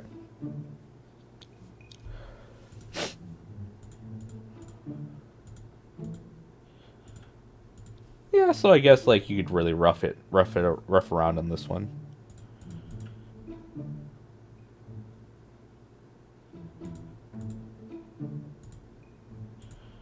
Yeah, so okay. What else is new? Yeah, that's why the stream's called Stream of Consciousness, because that's how it just is what it is.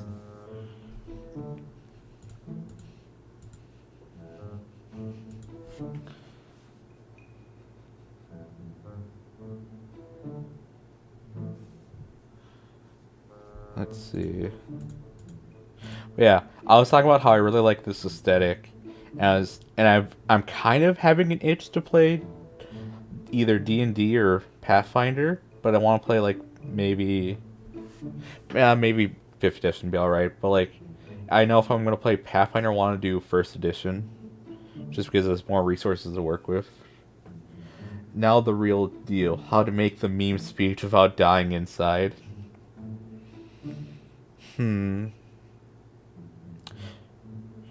Well, the thing is, like, you could do it. Well, you just have to talk about postmodernism, and then the actual origins of meme, which is like using an idea or an image to convey a message, you know, and try not to think about how we butchered it as the internet as a collective. Because a lot of the things he said in that game, Hideo Kojima, actually did happen when it comes to how data is spread, how information is done. So there is that, but yeah. You just have to try really hard to not think about that other part.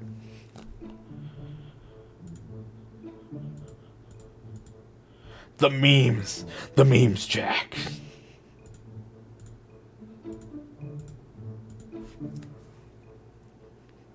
Oh, fuck. Okay, no, you only have a higher chance, that's right.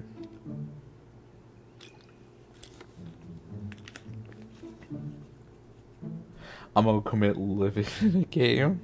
That's right, live. Live, Jack. Find meaning in your own life.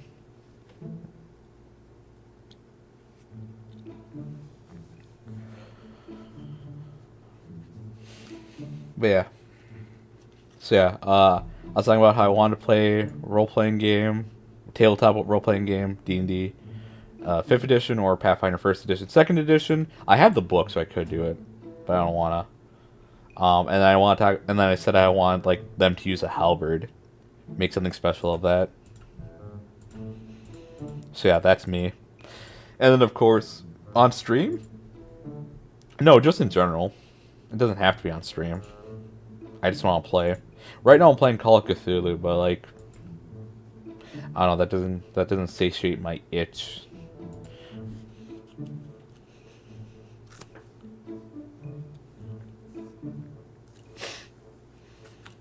And then Jack starts a YouTube channel named Jacksepticeye. Man, wouldn't that be a fucking thing if that's how it went?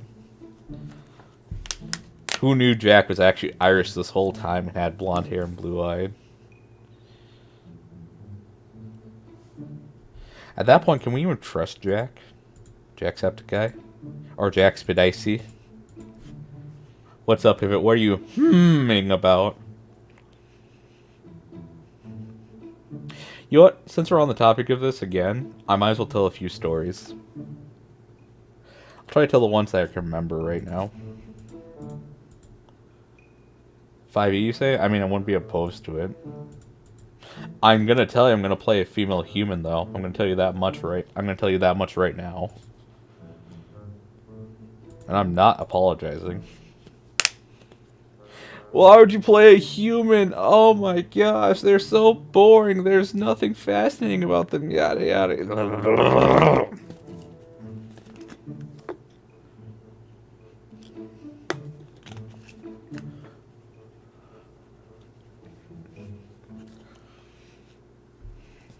Maybe I want to play a human. Maybe I want to be boring. Let me live a little. None of you are giving me this, but I don't know. I'm just acting out right now. That's all it is. You know what is fascinating? What's fascinating, Demon Zuri? The fact that I have any of you watching, even though I'm just being an idiot right now.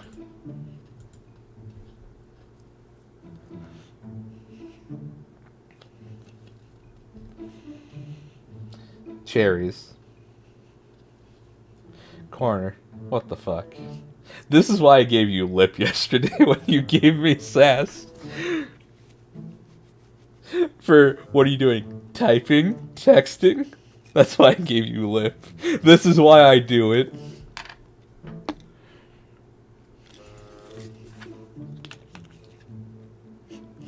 Watch, it's gonna be like, no, I actually wasn't saying yeah about that. I was saying, yeah, tell the stories about the other thing.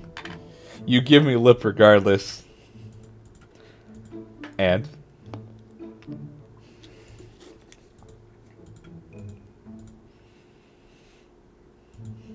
Cherries don't... And yeah, tell your story. Cherries don't seem like they would be a fruit, but they are. Jerk. I'm not a jerk.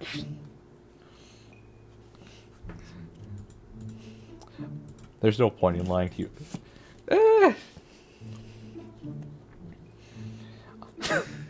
This would be a fucking moment to do a humble brag. But no, I'm not gonna do that meme.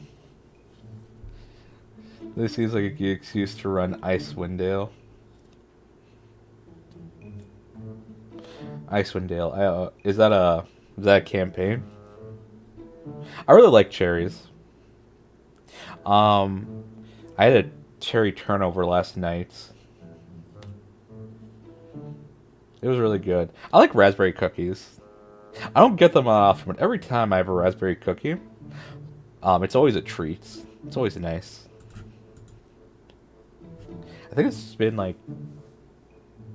No, I had them recently. No, I had them like a month ago. Because apparently some of my friends who live in the apartment complex, some of their fellow employees that work with them, they just made cookies. And they made a whole bunch of different ones.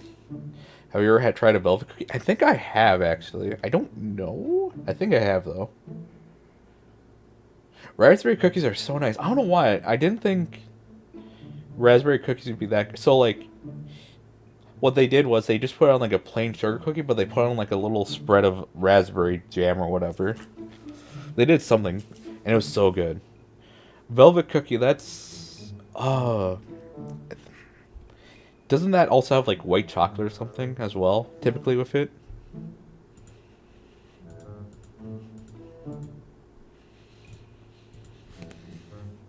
Yes, okay. Yeah, I think I've had it. I wish there was a bakery near me so I could just get one. No! There's by my campus, there's like apparently a cookie store, and like you can get cookies and milk from there, and you can also make an ice cream cookie sandwich from there. So what they'll do is and they're always fresh, baked fresh daily. So I could actually go there and get some cookies, actually. I wonder if they have raspberry. I usually get the M&M ones. They actually make the M&M ones really good. It's not like the ones you get from, like, the grocery stores. Like, it's actually really... Like, they're all soft. That's the thing. They're all soft. Like, they're nice and crunchy on the outside, but they're nice and gooey in the center, and it's so nice. And then, like, you can pay to have them make it into an ice cream sandwich. So, like, they'll put, like, pretty decent vanilla ice cream, or I think it's just vanilla. Maybe they'll also do chocolate. But they'll put it, and then, it's, like, kind of like as if you were to buy, like, one of those M&M cookie sandwiches from the freezers, in grocery stores or in, gas stations. but they're a little better. So I have heard the phrase popping your cherry. What does it mean? It essentially means taking your virginity. That's what it means. After mentioning all that, you gotta share with this chat. I would. I could if I would. Because the cookies aren't too expensive, actually. I think they're only $1. How direct? Well, yeah. Okay. Let's be fair. Oh no. Let me just be straight. I don't know why I said let me be straight. Let me just say how it is. Most of the people who watch VTubers, they know English probably is their second language. So instead of trying to just like dance around it, it's better just to be direct and say what it is. Like, they had a question. This is a phrase that they're probably gonna hear again, or someone's gonna trick them into saying. So it's better just to say what it is. That's just how I feel. It's just better just to say it.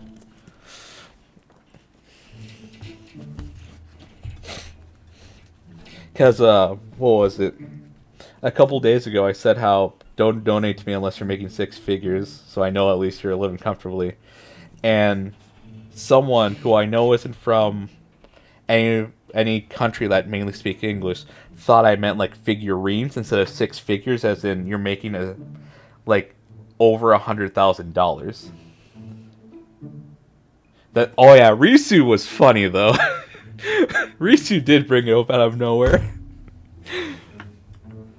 Popping the bubble is okay, but popping the cherry is not. Oh. So yeah. So when I said don't donate to me unless you're making 6 figures, because anything below that, I feel like I'm taking out of, your livelihood. So I said, yeah, don't donate to me unless you're making 6 figures, because then I feel like I'm actually taking money that could be used on somewhere else more important. And they literally thought that I meant that don't donate to me unless you have 6 figurines of me. And I was like, oh yeah, I forgot. Not everyone knows these English sayings.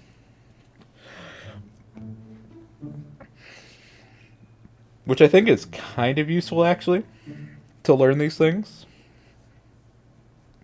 Because you're going to be hearing these phrases or slang more often than not.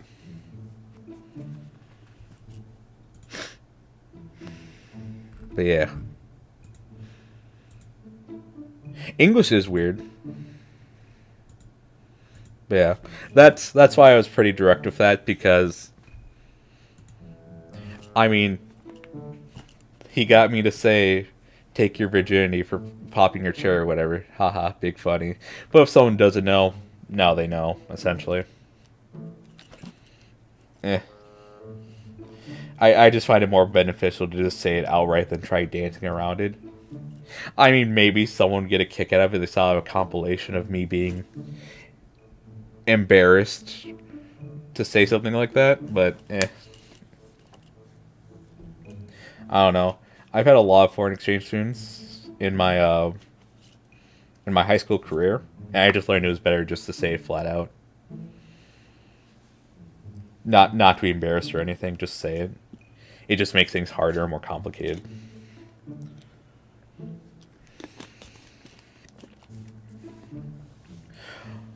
So yeah. I mean, hell, even if he knew what it was, I mean, you got that clip now of me saying it just very directly. But yeah. I hope what I said makes sense. I know English is my first language, but sometimes I think too fast, and the words just come out all jumbled, or I don't pick the appropriate words for what I mean.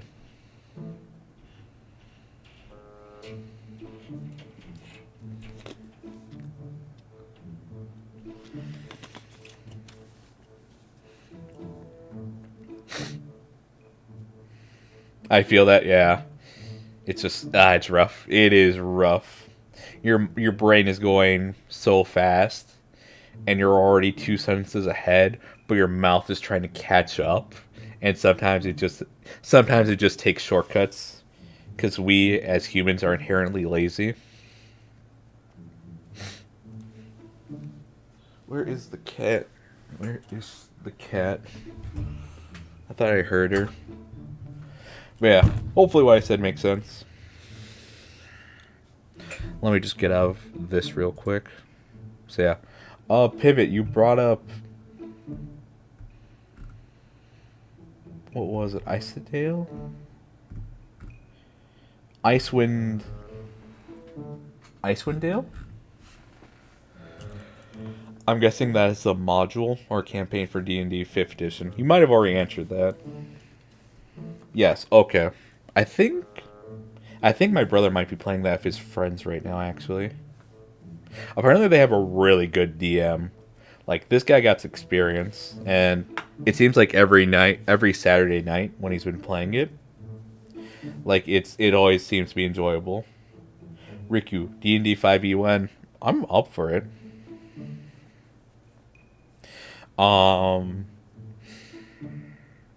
The problem is, like, I just can't do it Saturday nights because that's when my brother's doing this thing.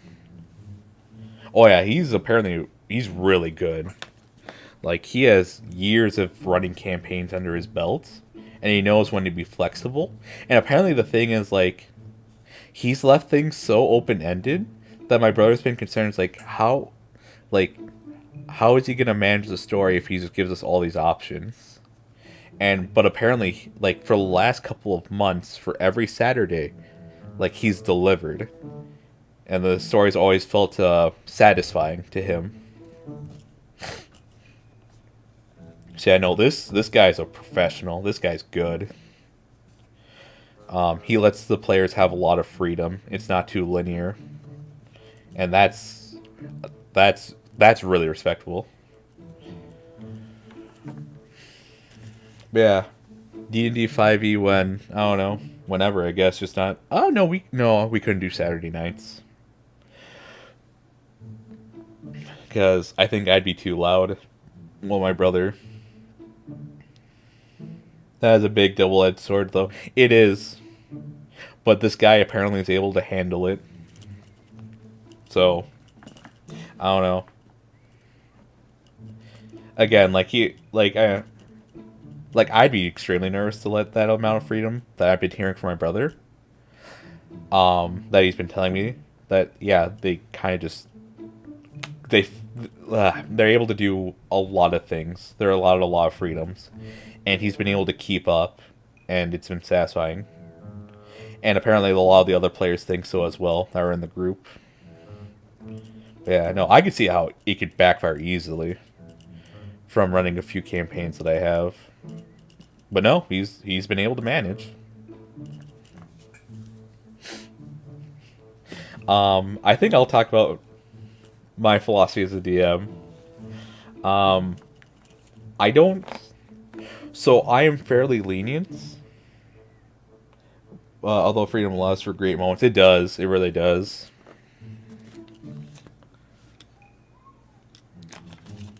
There's one moment, apparently, where there's... I forget the name of the restaurant, but it was just supposed to be a place it was supposed to be the first place they met at, the group. It was for this session 1 or session 0, and, like, it was supposed to be them just coming here. It was supposed to be a throwaway place, but, like, apparently all the players loved the characters there, and, like, it became their new hangout or their new home point. So whenever they get done with a certain part of the campaign or mission, they go back to Dave's Fish and Chips, where they serve both fish and chips. And apparently there's been some good development in that tavern as well. At Dale's Fish and Chips. That serves fish and chips. There's one scene I remember in particular. It's, so my brother told me it's from a Studio Ghibli film.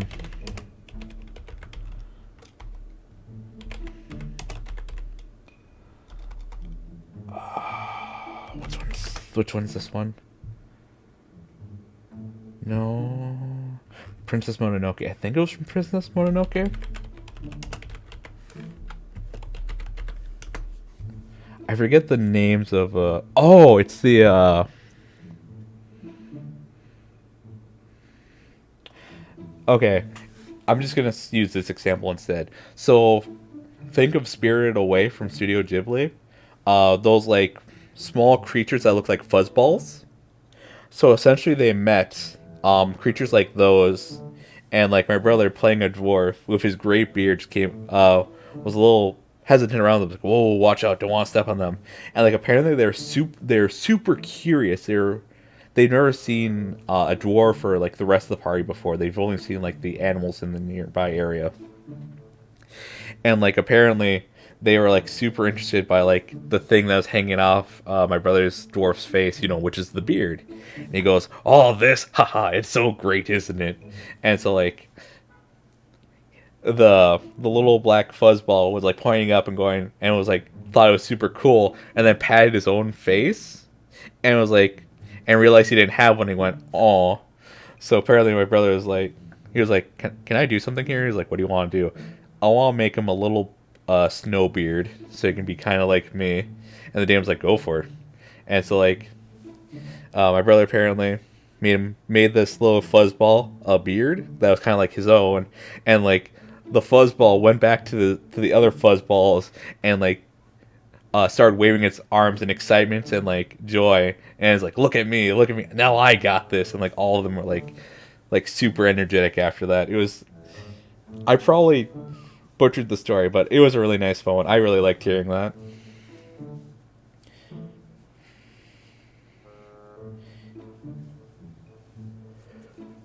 Yeah, what else was I talking about?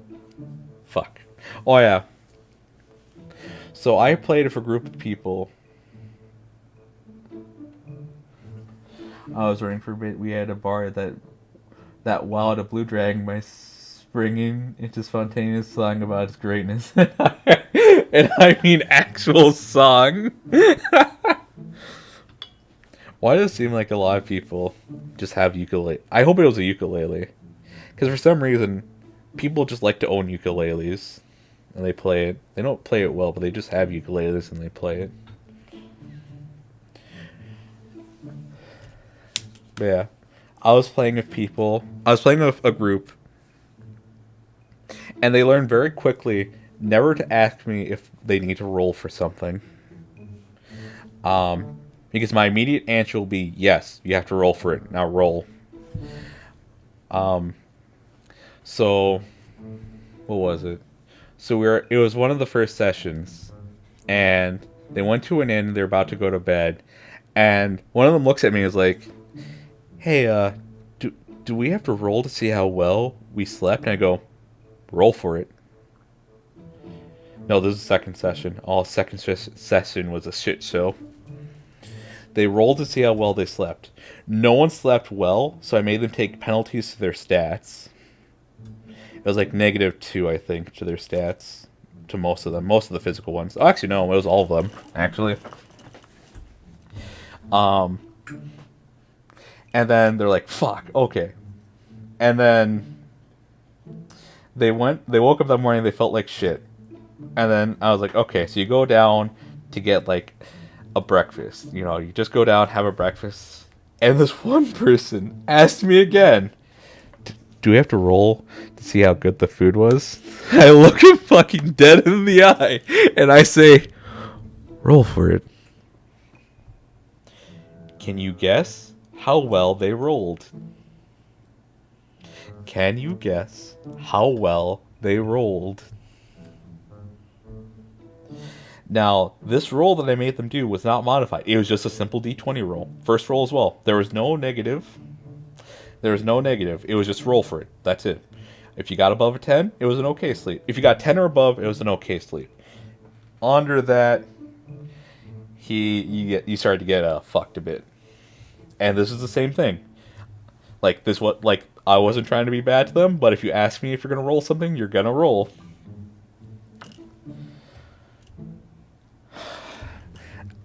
Everyone except for one person, I believe, rolled like 5 or below for meals. So they got more negatives on their stats.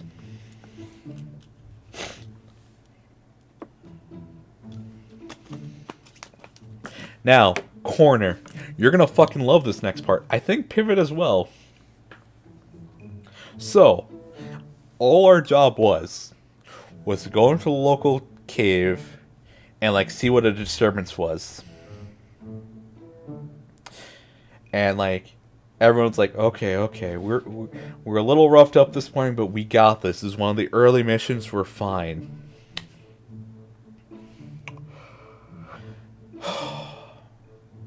We get into one part of the cavern, and they start hearing scuttling. And we start to shine our lights towards what the scuttling sound is, those shifting sounds. Giant rats. There's only 6, I believe. We had a party of...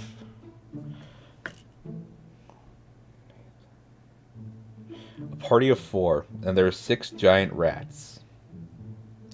The rats, I think I buffed them up because the rules we did were a bit different, but they had a max health of 10, I think, 10 or 12. Some of them had only 6. Now, how long do you think the combat encounter for this one combat scenario took? I want to see your guesses in the chat. How long do you think this took?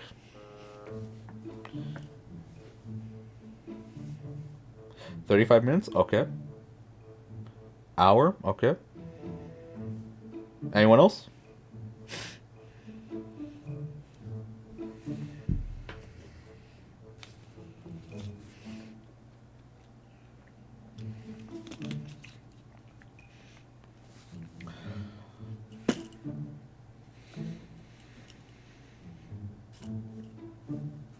Alright.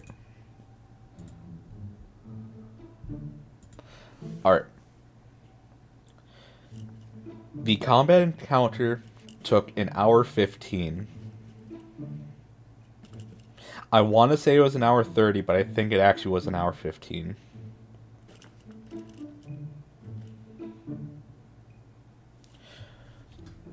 So, the rats were meant to be fodder. They weren't supposed to really hit you. But because our stats were lowered as well, no one could hit anyone.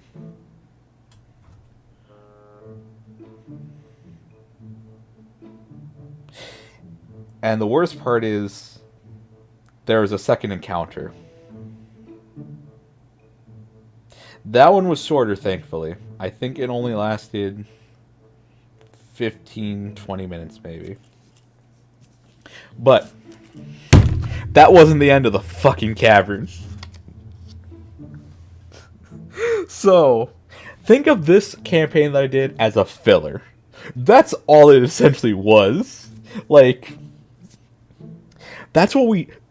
This campaign, if I were to bring it up right now to my friends, they'd all remember, and they'd all go, yeah, we learned our lesson never to ask you if we have to roll on something. Except one person who now knows that if he says it, I tell him to roll for it. So he does it to be a little shit to everyone else, and I love it.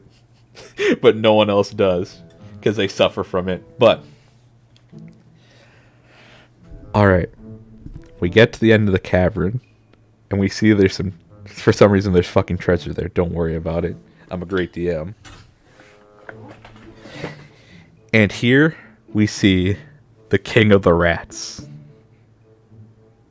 And he had a special ability to summon more fodder rats. I think we almost died. I think we almost died to the king of the rats, if I remember correctly. And because of the so this session I think lasted almost 4 hours. And literally all this campaign was Go into this cavern, kill the rats. That's all this campaign was, and I think this session took 4 hours. And we barely survived. And everyone was fucking fed up by that point. We did more sessions after, but everyone was like, this was a shit show. And I go, yeah, let's make this, okay, how about this? So, how about we do something fun right now? He goes, are you sure this is fun? Yes. Alright. As you can see, this rat was the king of the rats, okay? They go, yeah, okay. So, he had a crown, okay? Someone gets to wear the crown to be the king of the rats. How are we deciding this? Kill each other.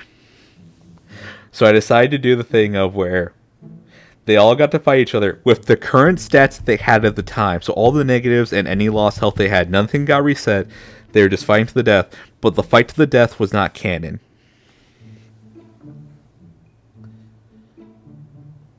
Oh yeah, I wouldn't stop you from that.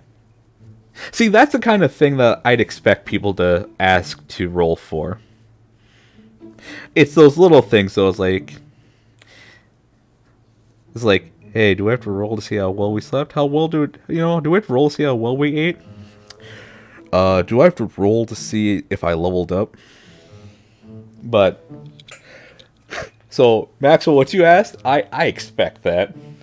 But the little things, that's where I like to demand people roll if they ask. Because this is just be something that's like, oh yeah, you had a good breakfast, you go on your way.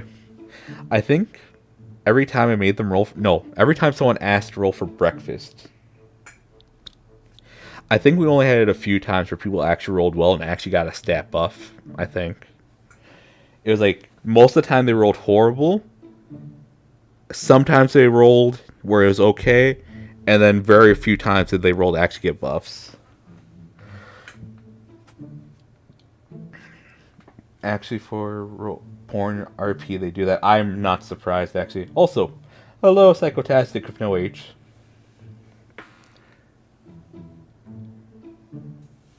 But, so, I said, okay, you can all kill each other to the death. Whoever's the last one to live becomes king of the rats. You won't actually die for next session, but like we'll just have some fun. So they all fight to the death. But here's the thing. One of my friends had a wolf companion. The wolf companion also, by how I stated the rules, had a chance to become king of the rats. So I think my friend who had the wolf died in the fight, and like it was the rogue elf who was left alive. But he was just like 2 hits away, I think. The wolf came up to him and like essentially killed him on the spot, and the wolf became the king of the rat.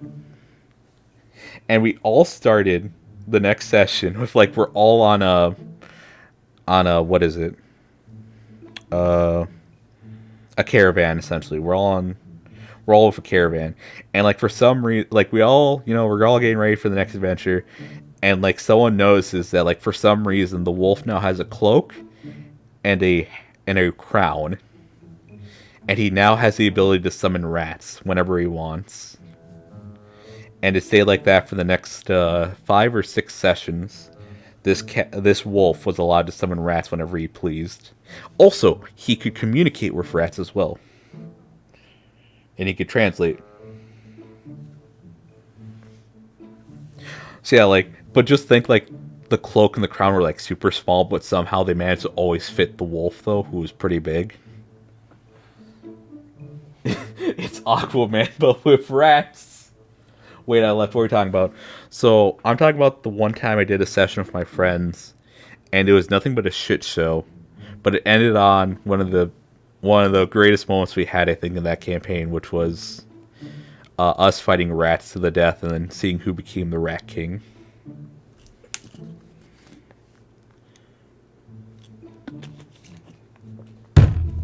So, yeah. That's the one story I can remember pretty well. So yeah, know if I'm ever the DM and you ask me if you have to roll on something, you're gonna roll. Those are the D&D moments. Those are the fun ones. Those are the ones you remember for years. Like, it's literally been, I think, either 5 or 6 years, and I still remember that story. Other stories from our D&D sessions I don't remember too well.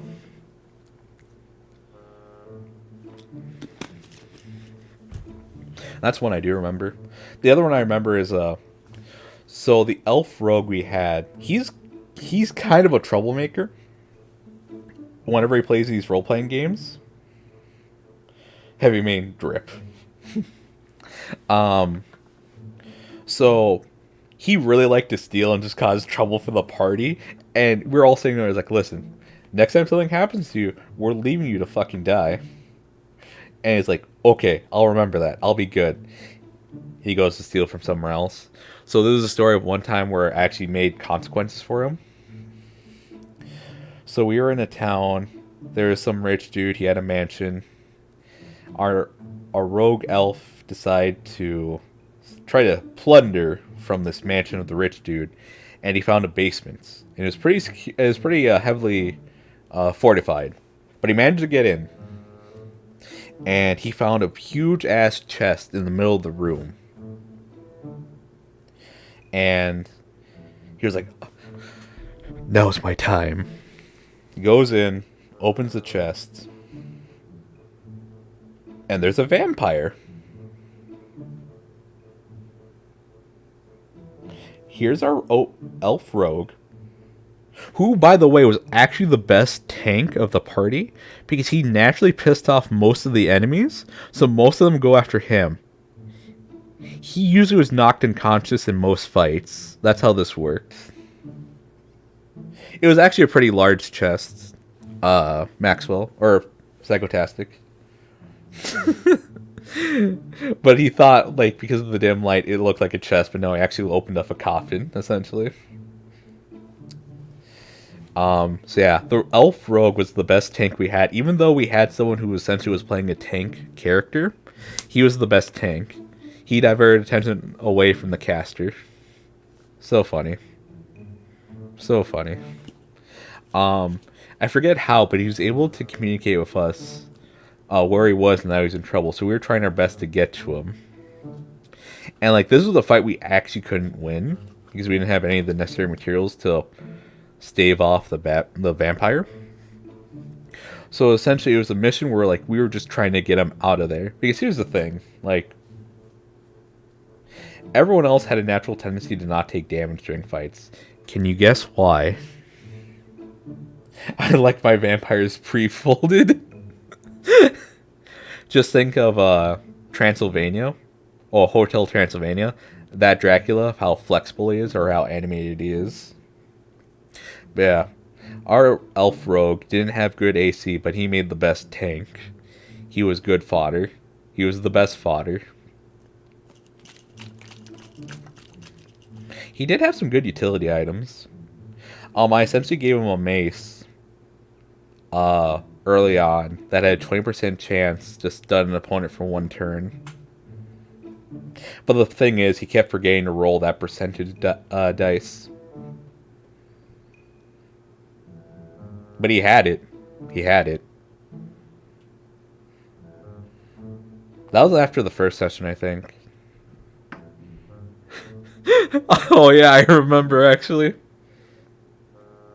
So, in my very first session that I ever ran, I had the thief bandit. He, just typical stuff. He took over the town's office or whatever, and then you kill him to like take him down because he's a crook or whatever. And like, I had him do is like, oh, what do you like? I had him do a speech or whatever, and my friend turns to me, he's like, can I say something? He's like, yeah, go for it. He's like, and like, essentially, he says something along the lines of like, are you hungry? And I go, what? He's like, because I sure am, and just dashes into the guy and just starts beating him, and they trip him over, and then like, because so he's trying to get up, but he failed the roll to get up. So essentially the other two party members managed to get there, and they just start doing that meme from JoJo's Part 5, where there's this guy on the ground and all of them are just kicking him down. And they managed to beat the first boss with no problem. No one took any damage that encounter. They literally were just curve stomping the bandit thief or commander or whatever.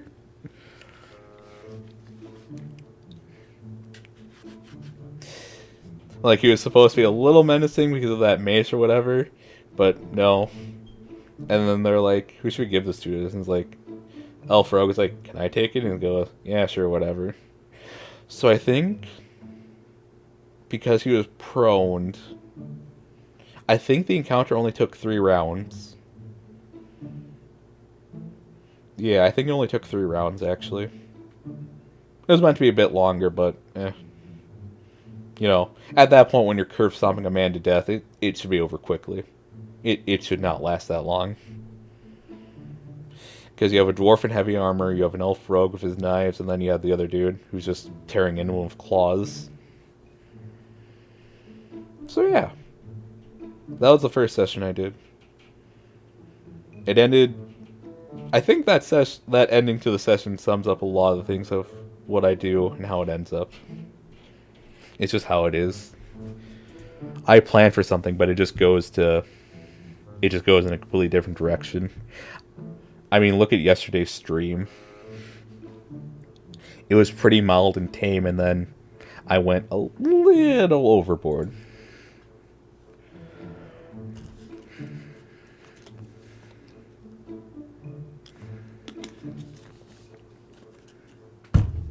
But who can blame me?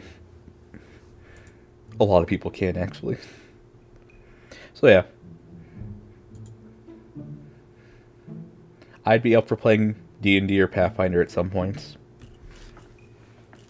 Just so I can make her wielding this.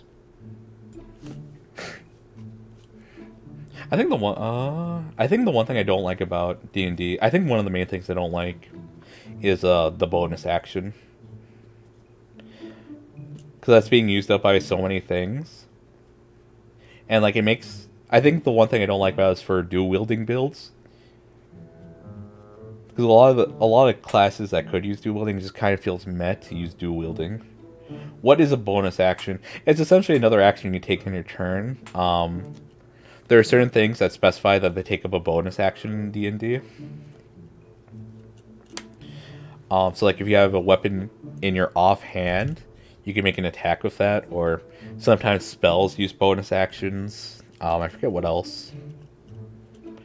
That's like the one thing I mainly focus on for bonus actions is the fact that you can only make an attack with your offhanded weapon, with a bonus action. Because like with fighters, I think by the end when they're if you get them to level 20. They can do like 5 hits, but if you have an offhand weapon, you only do 1 more. And I just feel like... And that's like the same complaint I had with like Guild Wars or Diablo.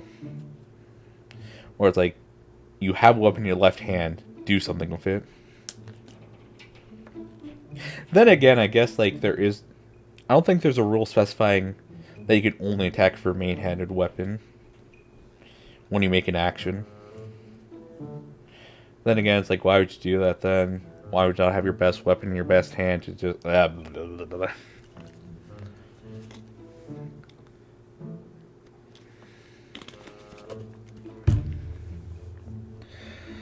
I ramble. For that, I can't apologize.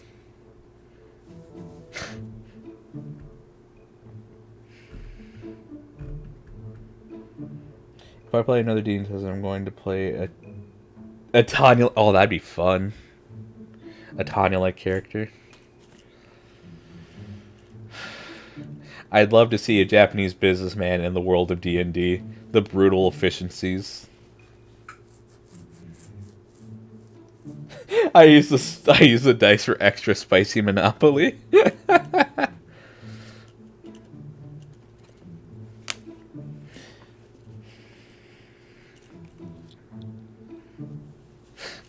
I've tried making some characters, or I have character sheets ready. I prefer my crapu animu RP. Where everyone is pretty. Yeah.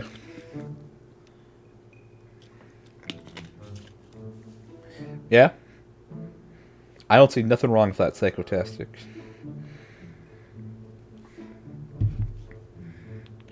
Ain't nothing wrong with that.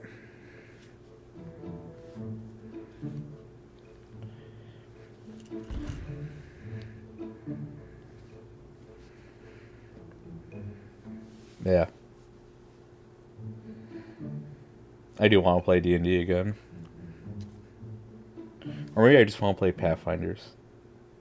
Kingsmaker on stream. But I can't because the fashion game is lacking. And I am someone, for whatever reason, is too addicted to fashion.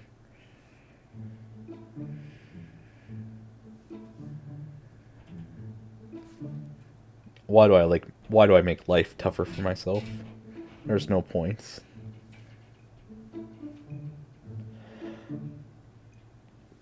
Don't think you've ever played Pathfinder? It's alright. It's more expansive. Essentially Pathfinder was made because D&D 4th edition and 5th edition kind of left their roots in a sense. So it's kind of like D&D 3.5 edition. That's all it is, really. But just under a different name, and yeah, just different name. So if you don't like the customization options in D&D 5th edition, Pathfinder is usually the thing people want to. Or it might have been because of 4th edition, actually, that Pathfinder was made. Might have been 4th edition, actually.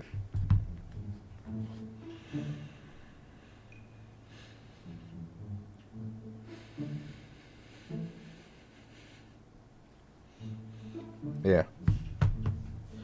Right now I'm playing Call of Cthulhu. It's interesting, I like it. Combat's pretty plain in that, but it's also like really quick. Like, you are a human. You die quickly. Like, pretty much one gunshot and you're dead in that game. But I'm playing a character by, what's his name?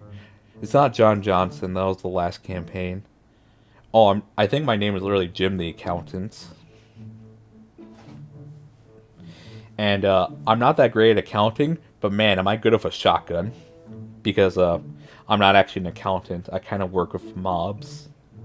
And like, me being an accountant is just kind of like the front end of the business. When I'm actually doing my job, I'm more of an enforcer for the mob. And it's how I played my character before was he's kind of like goofball character. He was more of like he was more of a weird character. He was really happy and chipper, but you know, he killed people essentially for his job or defended the turf or whatever. And then he'd always be like, man, what wonderful weather we're having. Or like, man, I sure do love going to other countries. It's so much fun.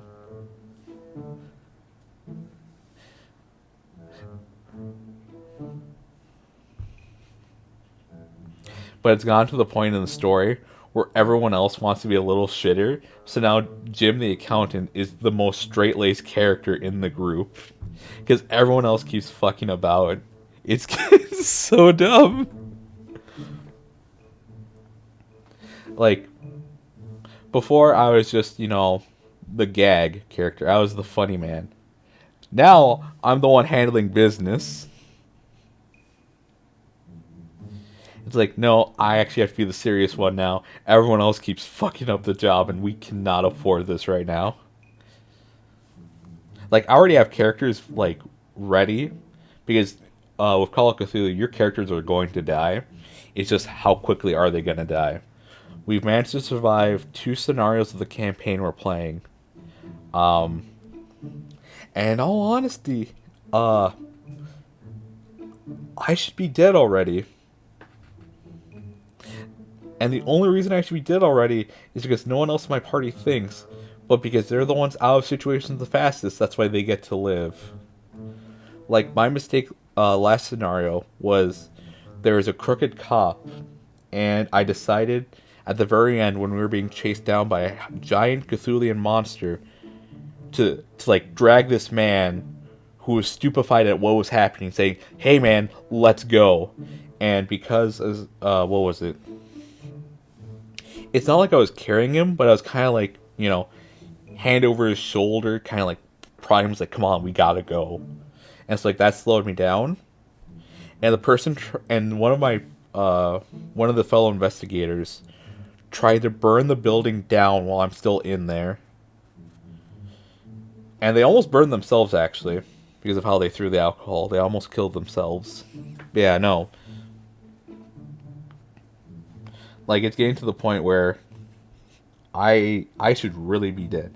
Oh, hello, Willow. Welcome, welcome. I am just talking about Call of Cthulhu and how my character should be dead. Because I care too much, and that's a big mistake. There's two big mistakes for Call of Cthulhu.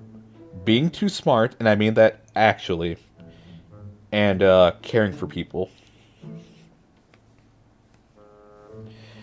Being too smart is actually a problem because if you're able to recognize that these things are unnatural or there's something off, you'll lose sanity. And if you lose too much sanity, your character can actually be quote-unquote killed or taken away from the game because they're sent to an insane asylum, or they, you know, commit Sudoku because of how much they've seen. That's horrifying. It's like there's like two ways to die in this game: losing too much sanity, losing too much health. Yeah. Yeah, like, because the things that they see are actually pretty horrifying. So, yeah, those are two ways that you can die in this game. Is losing too much health or losing too much sanity. So, yeah. That's why, like, being smart in this campaign, or being smart in Call of Cthulhu, is not the greatest option. Like, if you really want to be safe, you want to play a kind of dumb character. Or an oblivious character, more like it. Yeah. It's really fun, I like it. We're playing one that spans a couple continents. So before we were in Brazil, now, and then after that we were in New York. So we're in America. So Brazil, America. Now we're going to Britain. And Britain looks like the place where we're probably going to die. Because my brother told me, he's the DM, that, like, the first two continents are, okay, just checking. I thought we dropped frames for, dropped frames for a second. The first two continents are more like tutorials. After this, it's where, like, the real game starts. We haven't lost anyone yet, but I think we're about to hit that point where someone's gonna die. It's probably gonna be me. And that's not gonna be fun. But I do have the next character up is Leonard the Whaler, and his favorite song is "We're whalers on the moon, we carry a harpoon, but there ain't no whales, so we tell tall tales and sing our whaling tune." And that's from Futurama.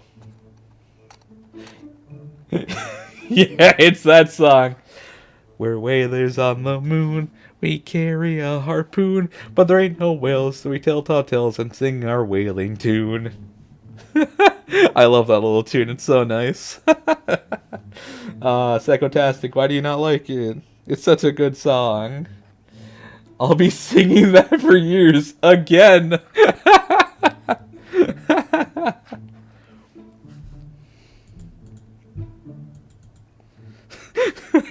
You just forgot about it? I really hope that, like, it was only last month. It took me 5 years in college to forget about it.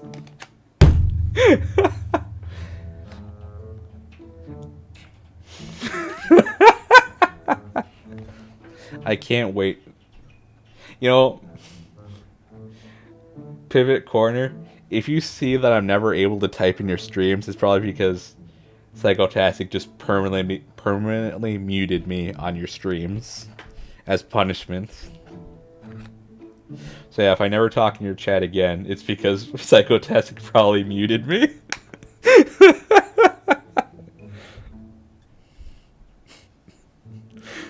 Why'd you do it, Psychotastic? You had it coming. Probably accurate. It's just how it be. Listen, I didn't want to mute him. He was asking for it. The moment he sang that song, well, that was the last straw. He keeps typing in all caps. He keeps saying really dumb stuff. And the last straw was singing that stupid wailing tune.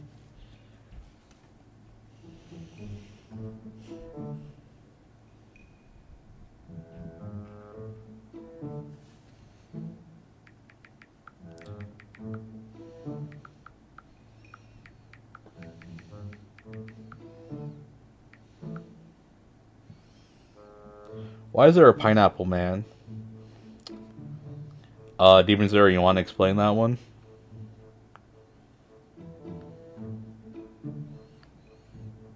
So essentially the reason why that's up there. Okay. So I still want to know why. It's a great picture. I just want to know why this one. So essentially, Willow, Demon Zero was like, you know, your office is pretty plain. I go, I like it being plain. I'm kind of a minimalist.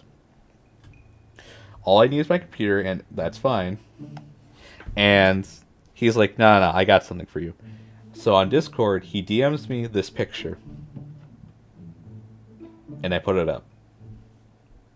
Like, you should have seen what Pivot sent me yesterday. Most of the things people send me, I will put up on stream. Like, I'm not really opposed to it. Like, I think Demon Zeri sent me, like, a lot of fan art of me. I don't know if I posted them here, though. But, like, yeah, most of the things people send me, I just post up if they DM me it. As long as it's appropriate. Which, Pineapple Man, I'm pretty sure he's fine. It's just Pineapple Man. The man of pineapple. I can't really move because I need to be honed in on that layer. There we go. Yeah. Put him... We'll actually move her just a bit.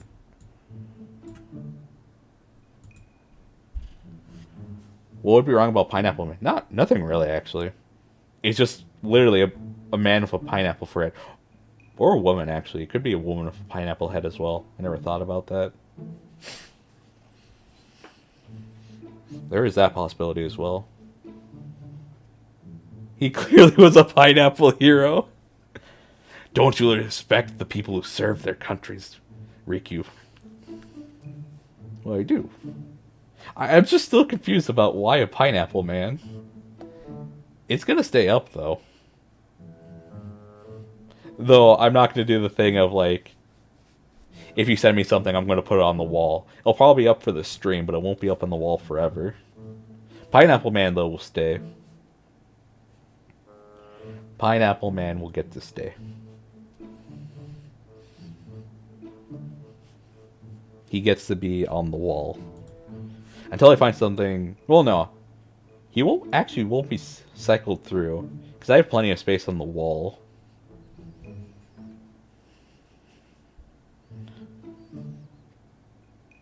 I really like the picture I have behind me, though. I really like that one. I just have to figure out which one is that one. Actually, no, I can go to a different scene, actually. Is starting... No, starting scene's not the one. Dark Souls stream, actually? Let me do this real quick. Yeah, here we go. I really like this picture.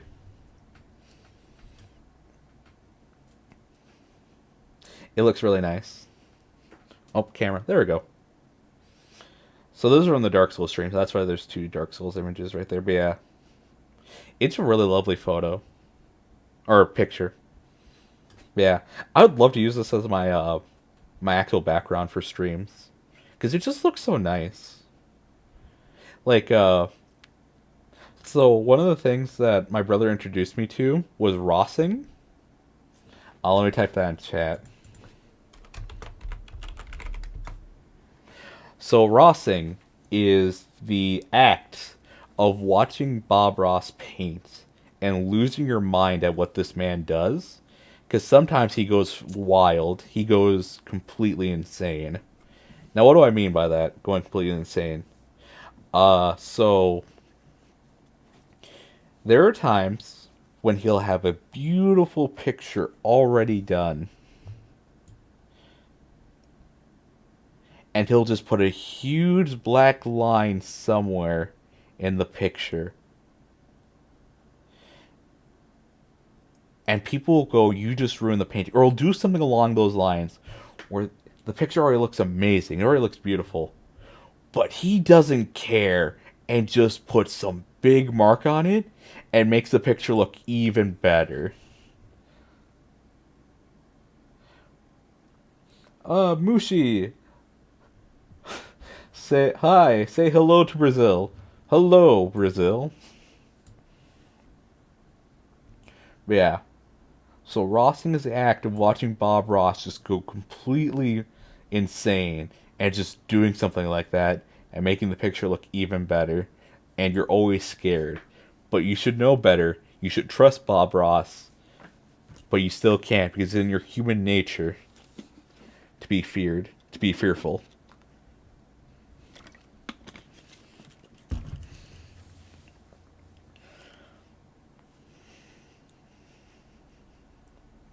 I swear, some people just come in here and they want me to say hello to their to Brazil. When you draw so many happy trees, you just know. Yep, you just know. You just know. You know what I wouldn't be opposed to actually? Watching Bob Ross on stream. Because the thing is, like, it was on open broadcast, so it's like that is something you could just watch, and no one could really stop you, as long as you don't claim it's yours, which it's pretty obvious if you play the episode in its entirety, or just the opening and ending. You know, it gives the proper credits to the people who helped out. But like Bob Ross is like one reason why I want to try to make paintings like this, because like you follow him and like, yeah, you could probably make this. And it wouldn't be as hard as people think it is. Like, I think I have it in my favorites. There's one episode specifically in season 28 where like he makes something so good and he just puts that huge black line in the picture and you're scared. But he rebounds and it's beautiful.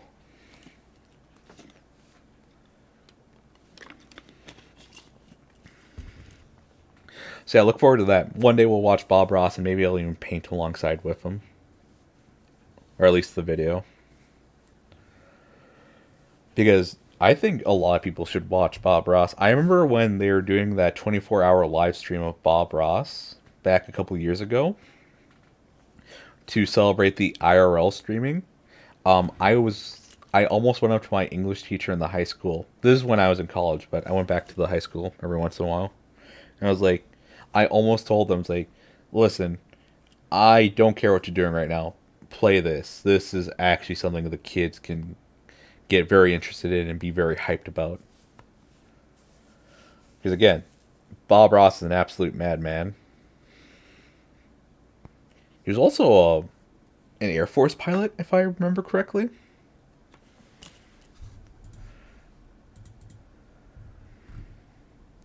But yes.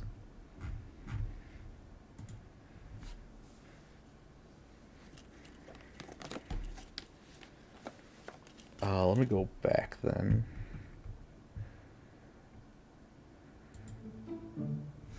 And now we're back. So yeah. I wonder why there's not, I think the one countries I remember that people come and say hello to is like Brazil. I think that's the one I had a lot early on, is like say hello to Brazil. which is interesting. And then usually they leave afterwards. Like, I wonder if they're making a compilation. Or if, like, this is supposed to be some troll. But it's like, it's so weird, though. It's like, I just don't get it. Maybe I'm a boomer. Not as much as Pivot or Corner. They just like to say hi? Maybe. I don't know. It's always weird, though. Then again, I'm not probably the most extroverted person, so I guess that's why I just don't understand. But that's the other thing, is like, I see it's like, hi from Brazil. I'm the biggest boomer here, Ricky. Don't look down on me. I open Twitter and I get lost immediately.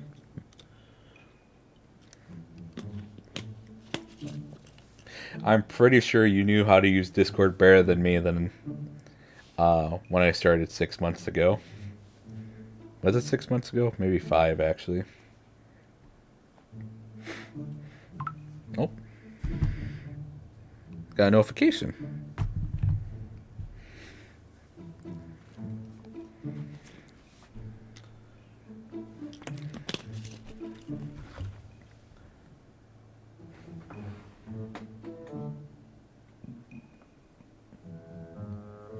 Oh, I was obliged to learn, though, because Skype was it. I never really used Skype.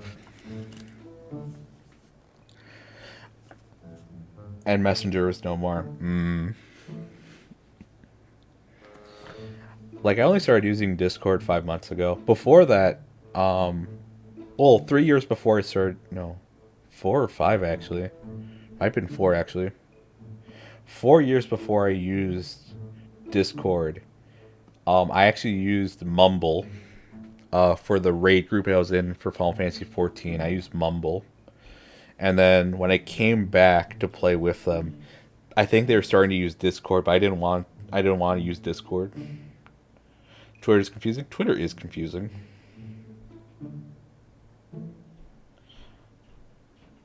Hello. Yeah. Yeah, I really don't understand how Twitter works. Also, it's kind of weird that, like, sometimes when you reply to someone, your response doesn't really show up in the timeline. You have to click on the message. So easy to use, so difficult to understand.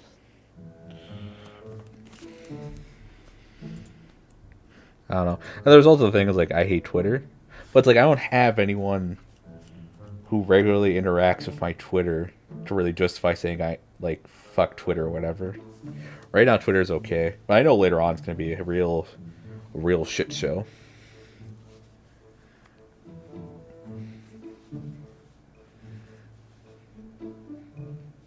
But yeah. I mean, I also hate Reddit, Tumblr. Facebook's a given. I don't think I need to say that. I think people just already know that, like, everyone hates Facebook except for people 40 years and older. You know, because of all the Facebook minion memes. Ha ha ha, they're so relatable. Okay, no, I almost started yelling. We're not going to do that. But yeah, no, Facebook's just crap. I remember when Corner sent me a whole bunch of Facebook minion memes during a stream when I put them up. That was a fun stream. It was also a date stream with chat.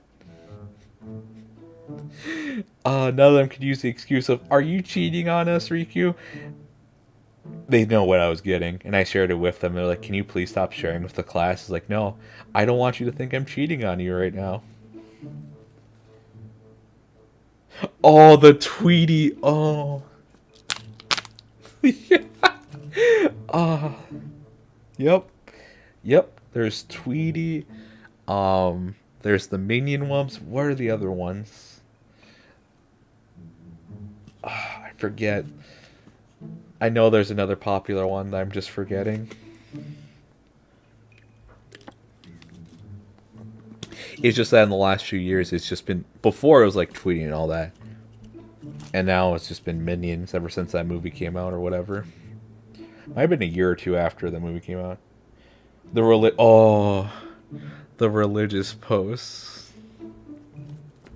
It's like, Lord God, I know you're just challenging me right now to see if I'm still faithful to you. But please give me the strength to continue. I also like the what's the other one? Oh no, like what's the other category? The Sarah oh that's also another one, the sharing one. Is like what was it? Share if you're not afraid to say you're a gamer. Only real gamers and like you can replace that with anything. Like share if you're a real soccer mom. Only soccer mom things only soccer moms will understand.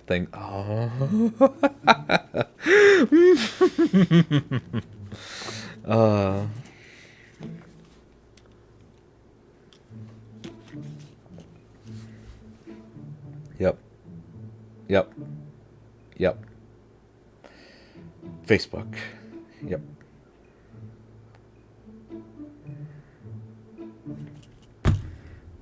Yep. That's all I can really say right now is yep. Yep. God, what is this stream? Share if you're a real creature from the dam.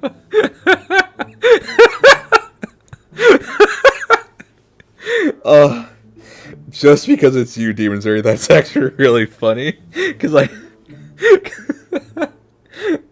that was really... Nope, that was actually good. It also helps that you had that sunglasses emoji with it. God, it's like that same energy.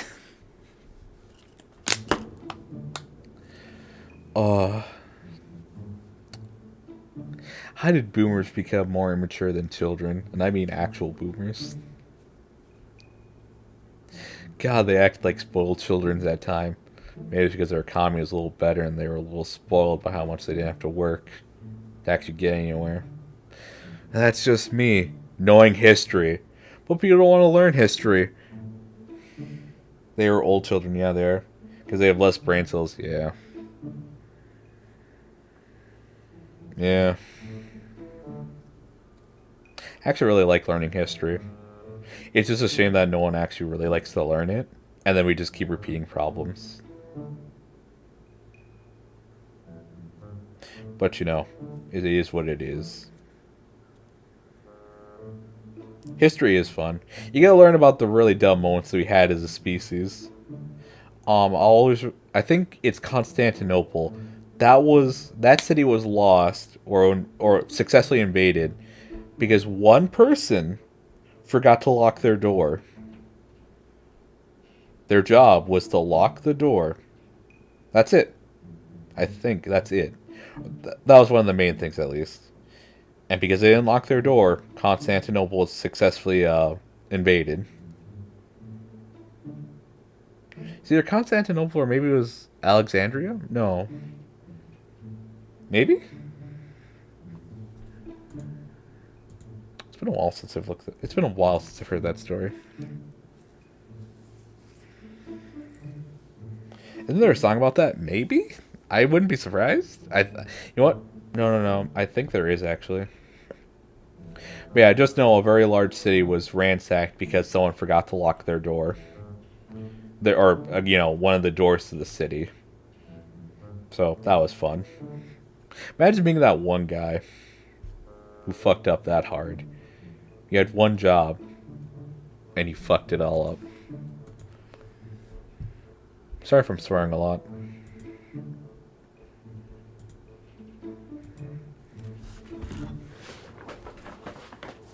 Oh, that reminds me, actually. There was a streamer I saw back in 2016. Someone commented that, like, I really like watching you because you don't swear that much. Makes it real easy to watch you around the kids, and not have to be worried about them learning a bad word. The person goes, yeah, I know, right? Like, I understand if you get anger or whatever, but man, like, you don't need to swear that often. You don't need to swear at all. You only do it because you can't think of bigger words to use. literal next stream starts dropping F-bombs pretty consistently because he's getting frustrated at the game. And, like, this wasn't him memeing. Like, this was him actually being serious about that.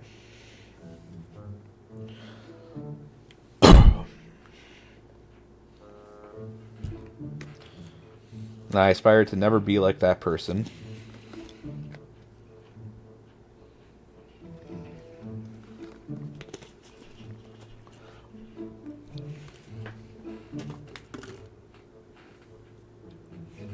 Like, he was, like, I understand. It's when you're older and you have kids, you don't want, they're going to hear those words somewhere, but you don't want them to start off with those words. Rikku, what's your favorite thing you learned in history, person, or country-wise? People keep trying to invade Russia during the winter. That's my favorite fucking thing. We never learn. I think that's one that I can remember right off the top of my head right now, is that we never learn. No country has learned to not invade Russia during the winter.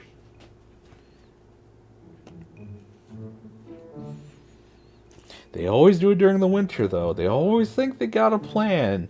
And then Russian winter happens.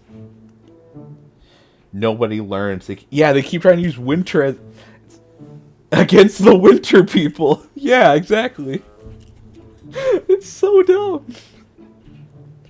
It's like you're playing a tactical, like one of those civilization games. There is a faction that literally benefits from winter. And like, you know, there's a thing of like, you know, oh, winter's supposed to be this harsh mechanic that affects all the different other like groups you can play as. And then there's one faction. There's one faction that benefits from the winter. And you try to 1v1 them during your weakest time and their strongest time. Why? Why do you do this?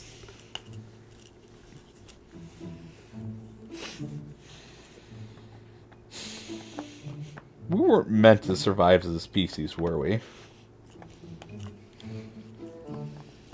God. That's the one thing I can remember off the top of my head. That's just... no, not now.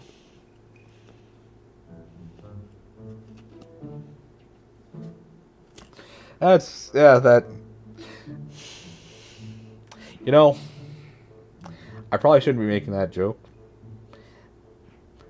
But when I said it, it really wasn't a joke, because we've done a lot of stupid things. I think this whole lockdown showed that.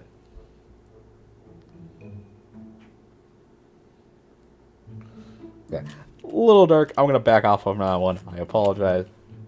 But we've shown as a species we don't make the best of decisions at times. During the worst of times as well.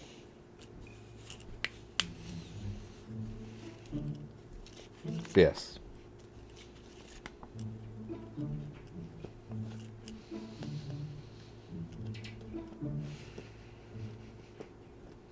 Let's see, what's another thing from history?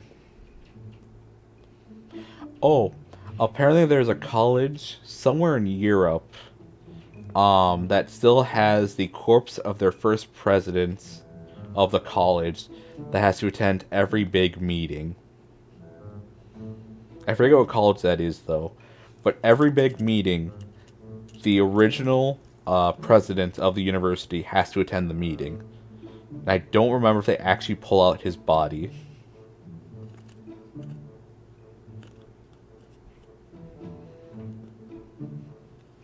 I actually had a history professor who told me, poor guy, yeah, well, here's the thing, though. He set that rule up.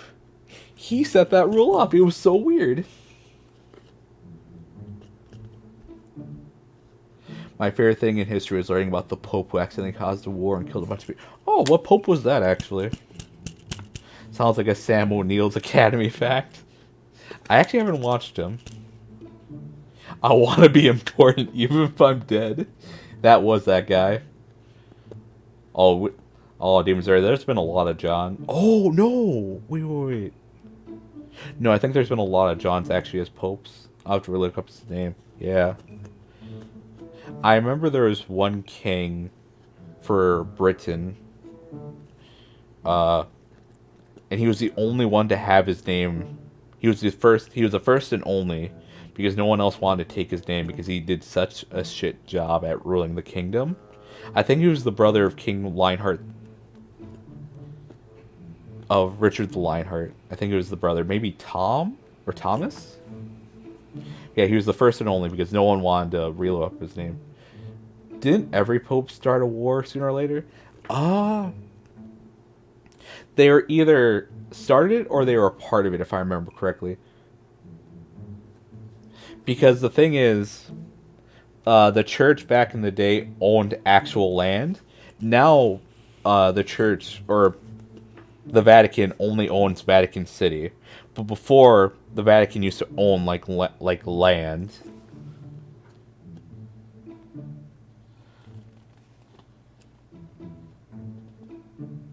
Nah, some of them were killed because they're not as bad. The guy did it on accident. He accidentally killed so many people. That's rough. Did you know that in some states, trial by combat is still illegal? I wouldn't be surprised, actually. Does Texas still have that rule?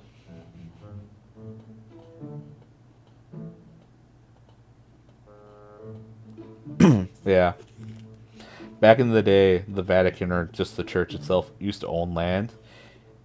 And that was not good, because then they had to start playing the political game of, like, land, territory, kings, queens, and it's just like, that was just a recipe for disaster. So after a while, they're just like, no, we're only allowed to own Vatican City, and that's it.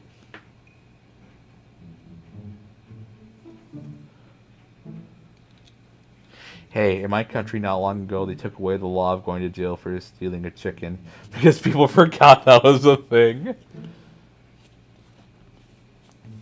I don't know if my parents' home country has any laws like that. Then again, I think for the last couple of years they haven't had laws in general. But it seems like they're starting to reform a bit, so that's good. They can actually start going back to their home country and not have to worry as much.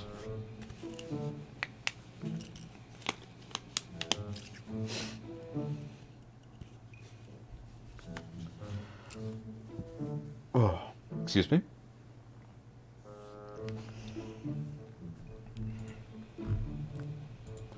I need to check something. Coroner! Coroner! When are you streaming?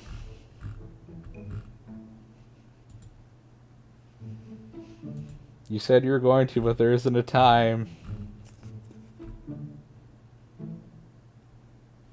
Coroner, are you here? Coroner kid, are you here? Coroner kid, show us a sign.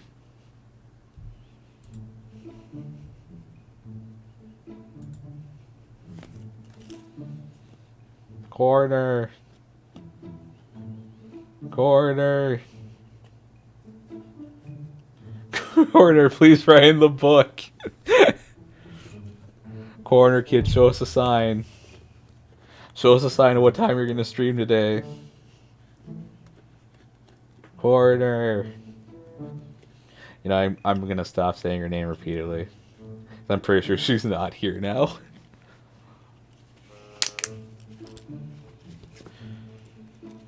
Oh well. I tried.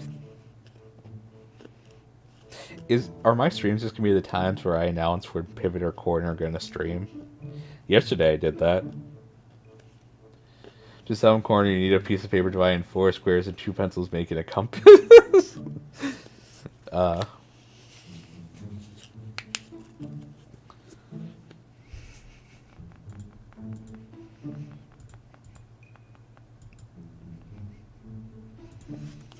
You know, I really don't know what I'm going to do today. Remember when that was a thing?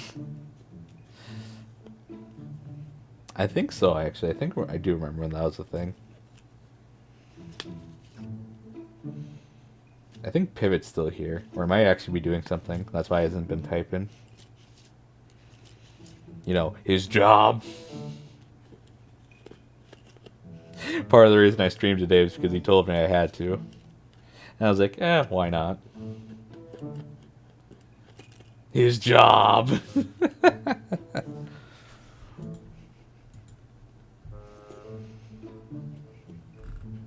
Yeah, I really don't know what I'm going to do for the rest of the day, actually, after I finish streaming.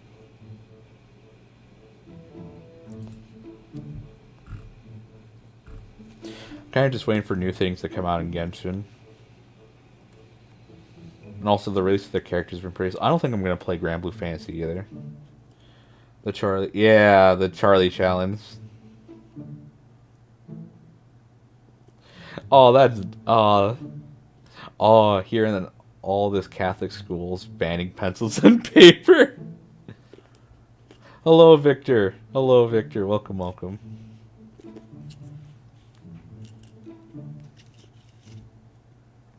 Now you're working at Drip Police. Well, there's no drip here, officer. I'm fresh out of drip. No drippage here. Nope.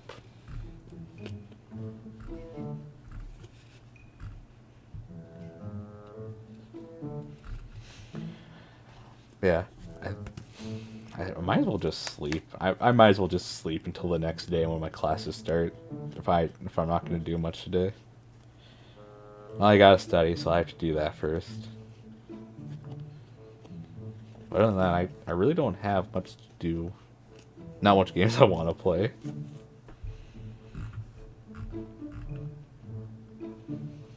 Oh yes, doing the study, much important. Yeah.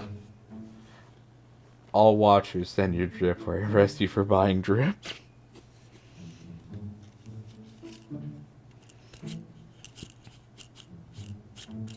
Yeah, like the only game I've been playing pretty consistently right now is Arknights on my phone. Genshin I try to do daily so I get my primo gems. Other than that, meh, not much.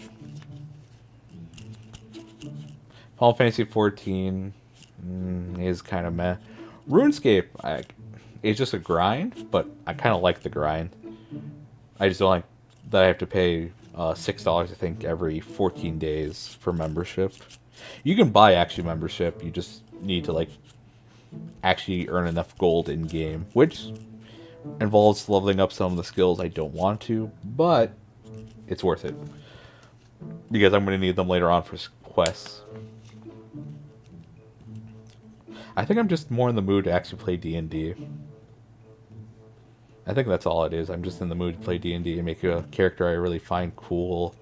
Kill some monsters, do some cool things, laugh, make some dumb jokes. Family Guy Funny Moments 2012. Yeah.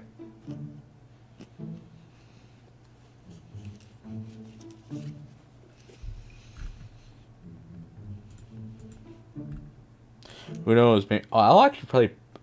Maybe I'll play Payday tomorrow. If not, I'll probably play. Maybe I'll play RuneScape and we'll get to use this overlay again. Actually, instead of just as a funny thing.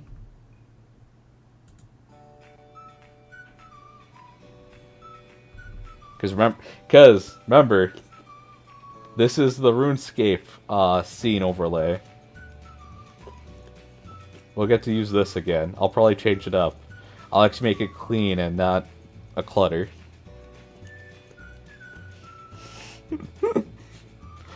Every time I do RuneScape, something happens. And now that I've said it, nothing will happen tomorrow that'll make RuneScape a weird stream. You really have it on command? Yeah. Well, I mean, you know, I have the other things on command as well. Like... No, that's a bit... What's the value, Matt?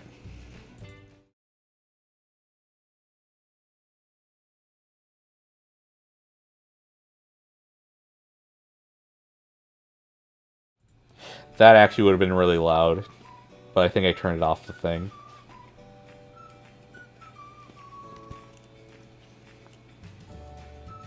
But let me actually play the sound with that.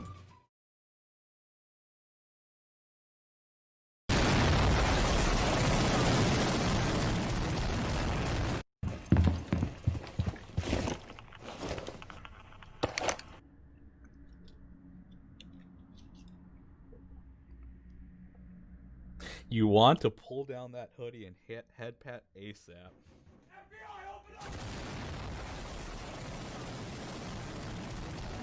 I'm sorry if I just broke some of your ears. I think I turned it down enough. Oh yeah, and then we have that really dumb YouTube tutorial music playing right now. You want to pull down that hoodie and hit head pat So, ASAP. It's either you listen to this or you listen to very loud breaking and entering before you hear me say ara ara.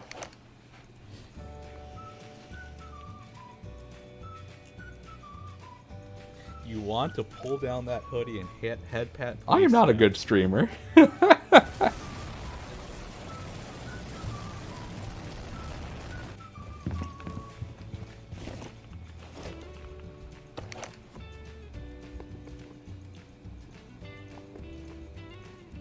I don't understand the RR thing. It's so old. Head pat ASAP. Wait, something's going on apparently. Riku's like every streamer I watch, just less loud. Demon Zero, I'm not special. Is that what you're saying? I'm just like all the other kids. Why are VTubers such boomers? You want to pull down. Am I a boomer though? Head pat ASAP. Am I psychotastic? Am I really?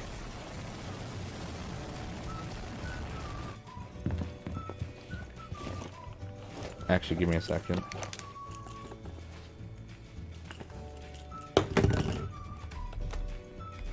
You want to pull down that hoodie and hit head pat ASAP.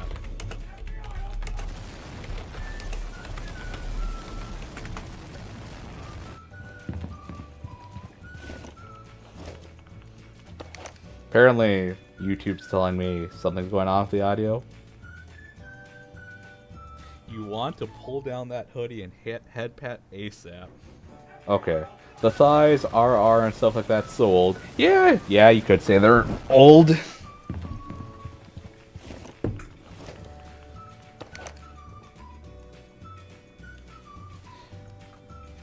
Wait. You ain't talking, but the FBI is still looping. Head pat ASAP. The FBI thing should be off. Oh. Sometimes I'm dumb. I forgot. I'm sorry about that.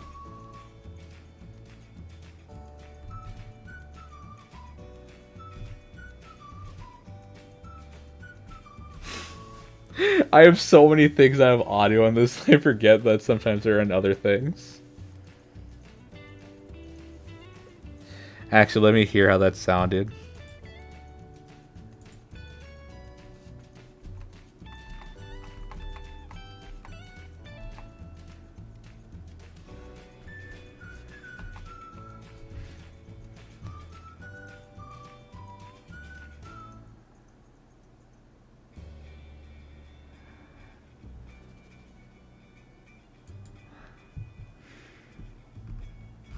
Alright, we're good now. Thankfully it wasn't too loud, as loud as I was expecting. At least you didn't use green screen to crop a model that has green highlights.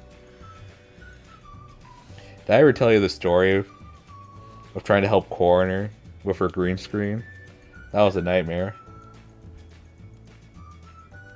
That was an actual nightmare.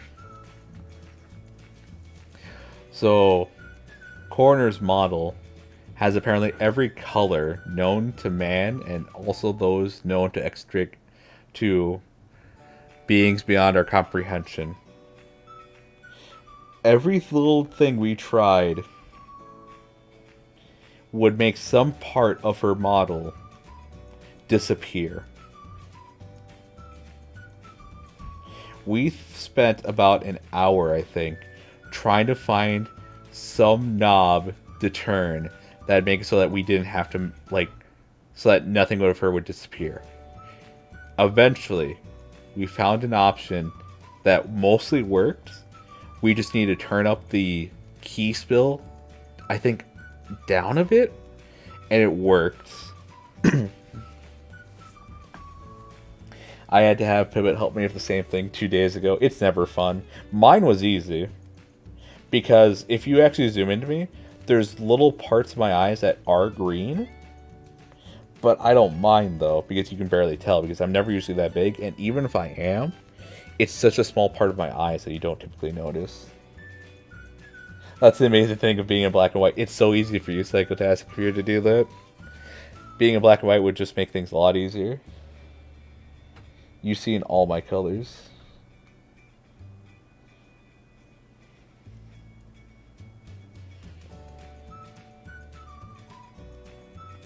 Yeah, like, man, trying. Oh, that was because I didn't deal with that really. Because you look at my color scheme and it's like, it's not that hard to deal with in a green screen. Corner though, apparently every color, she had all the colors under every color. It was not fun.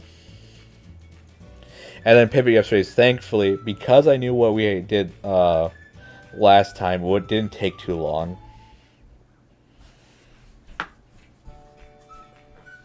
Because I knew it had something to do with the key spill, and then we just had to find a color that worked.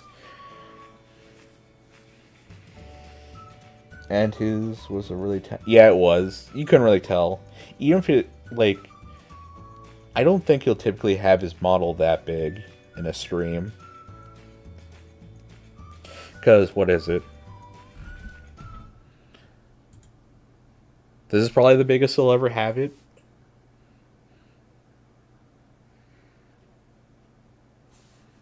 Oh, let me actually... well, no, I'm just using for example. You have feet? I do have feet. Oh, yeah. Oh, you just haven't been here when I showed off... well, I also don't show off the model. Because I haven't done an introduction video, and I never will. Yeah. Unlike Coroner, I have feet.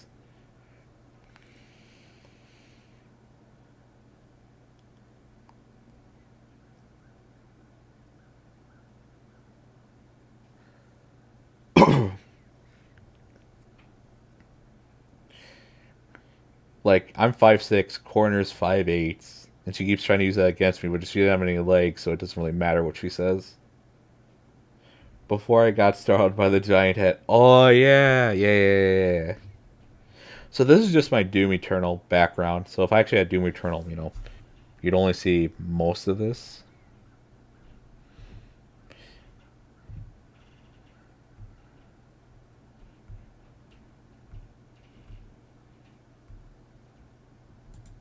Yeah. But yeah, I had a giant head yesterday. It was really fun. Also, I kind of broke my face rig by doing that, apparently.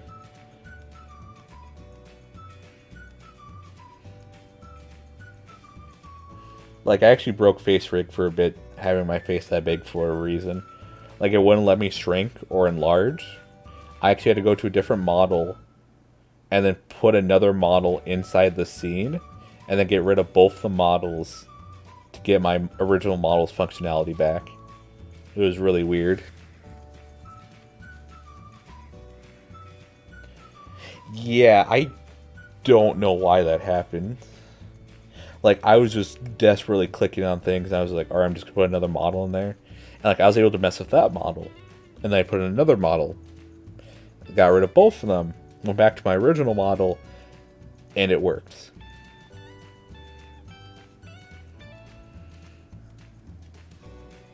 I just kind of threw my hands up and said, okay, Obama Prism.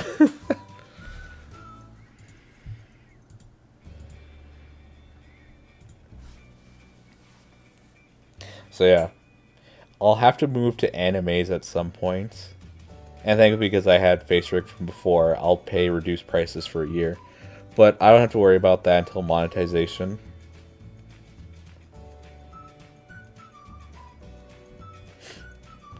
Corner and Pivot, I don't know what programs they're using, but sometimes they request that if you do make a profit above a certain amount, you have to upgrade to a different PRPR. I don't know what I haven't really used PRPR then before. I know FaceRig, Animes, and then Vtuber Studio. KK uses FaceRig. Okay. Yeah. after she makes a certain amount, she has to start using a different version of FaceRig, like FaceRig Pro. But they discontinued it, so I don't know if those terms still apply.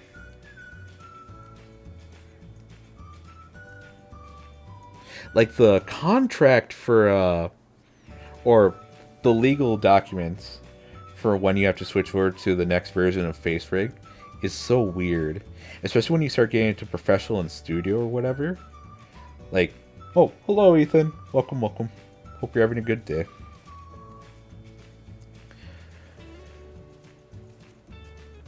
Like, apparently if you have over 100,000 followers on Twitter or whatever, or also YouTube or combined, you need, like, the Studio Edition, and that's, like, $500.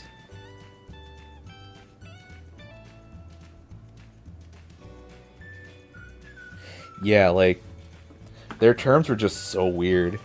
That's why I do appreciate Animes is doing the new thing where it's just, like, a set done deal. Where it's, like, the one you mainly need is only, like, $6 a month maybe. And if you're starting to get to the point where you need that, you should be making more than enough to cover that cost of $6 a month. Let me check. No, I need Animes. Like, let me actually check what Animes has.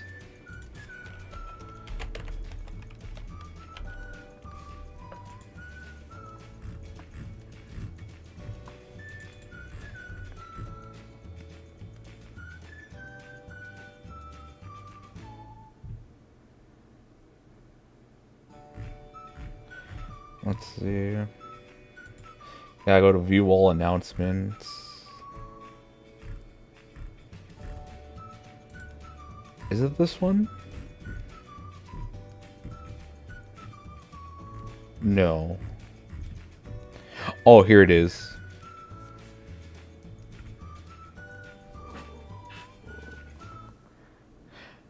Okay. Yeah, that is free, but virtual webcam. It's free as long as you don't actually use it. Mm-hmm. Yep. Let's see, what are commercial rights?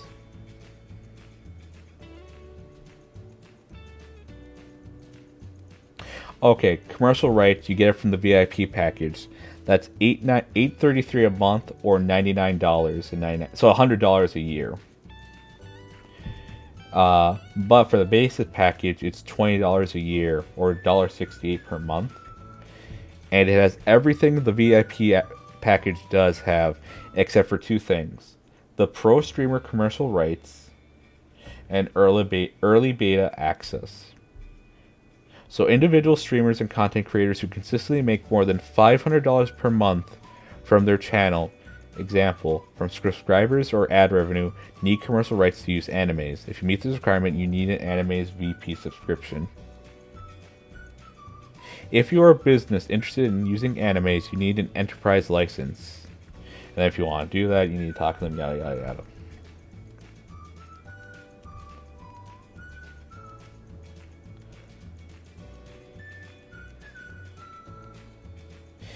Import avatars, backgrounds, and props for exclusive personal use. You need to pay 99 cents to do that without a subscription. Okay, whatever.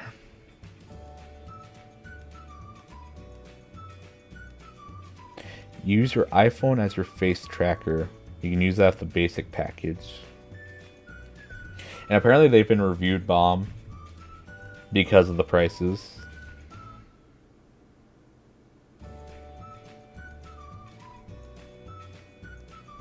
It's just as bad as Adobe. Oh, Adobe.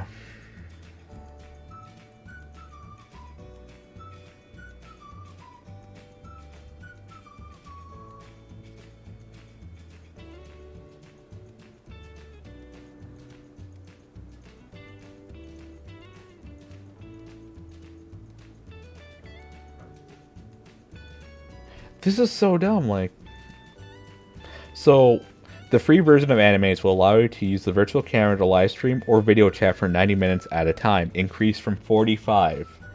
After 9 minutes, you can simply restart animes to reset the timer back to 0. Remember, you can stream for an unlimited time by capturing all or part of the application window in your preferred streaming software. Regardless of whether you are a subscriber, all subscribers have unlimited session time with the virtual camera. They're limiting you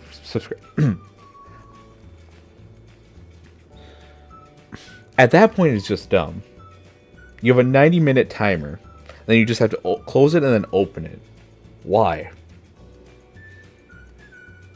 Why? Like, just so you annoy the consumer enough to actually get the subscription package? Or they're thinking that people who aren't going to use it really seriously, you know, they shouldn't be using it for more than 90 minutes.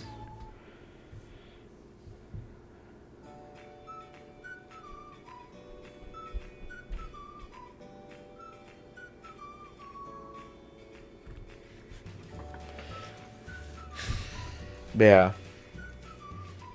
No, this is just weird. I appreciate that the rights have been made easier.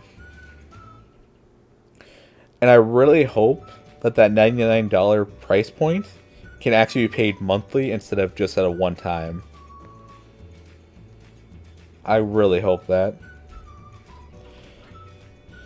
Because when you're at that point of making $500 a month, like, you should be able to afford that one-time payment. It's just like, I don't know.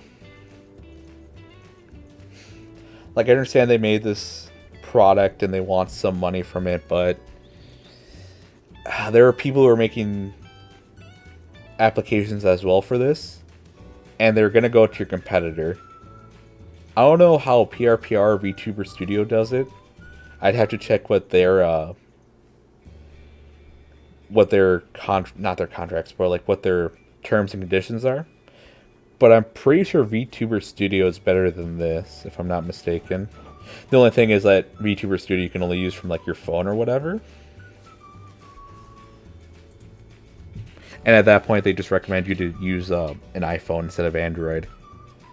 For what I've heard, though, you could use an iPhone 6s, which should be pretty cheap now. I don't know how cheap, but it's going to be a lot cheaper than when it came out. And you can update it to have that thing of like that camera that's pretty, or the camera, whatever, that's pretty good. It's not going to be as good as like the later phones, obviously, but it's going to have some capability of that.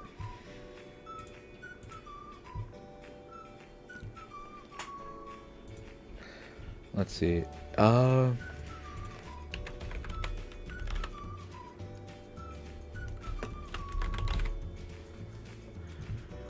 What is that application called? I know people were sharing it before. Let's just check out PRPR. Nope, I actually have to check out Google PRPR Live.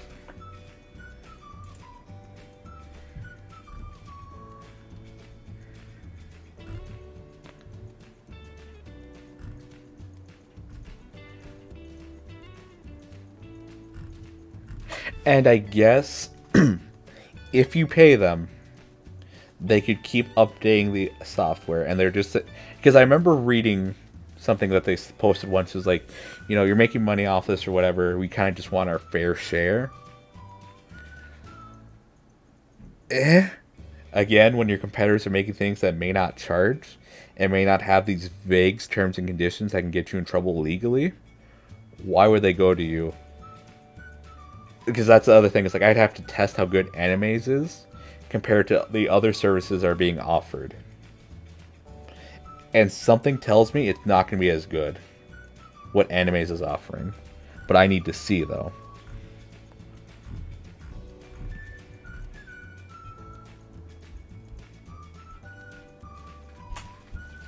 Why is my left ear ringing?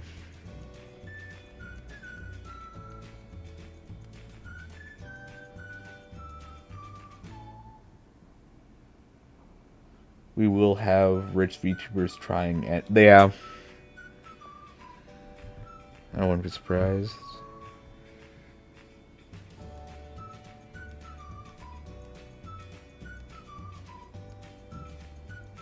Wait, what is this? What is this thing there?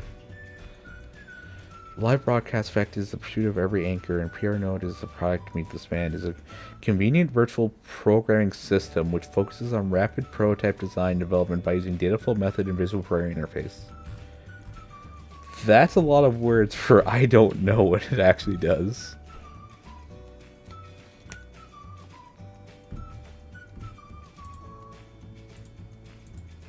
I don't think you'd need that then.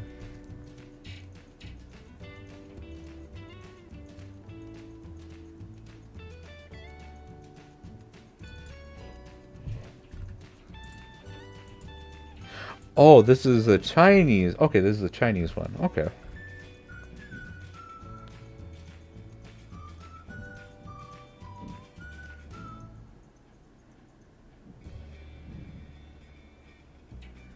I'd have to check with Pivot. You know what?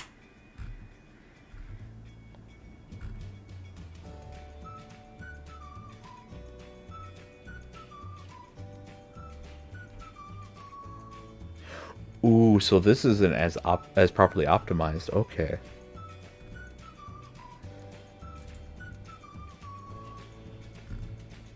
You know what I want to know? Because I know Hololive and Nijisanji use their own rig, use their own in-house things, it seems like. I want to know what some of the bigger English VTubers are using. Like, I want to know what Artemis is using, because her capture is pretty solid. And I'm wondering if she's using it on an iPhone as well. That's the other thing. Because using an iPhone, I think would greatly help, because they've really been doing that, like, facial true depth capture, I think.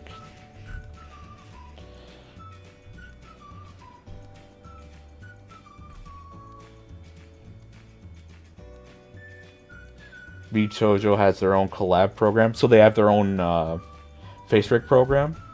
That's what I'm asking. High-end VTubers use VTube Studio. I'm gonna check VTube Studio real quick.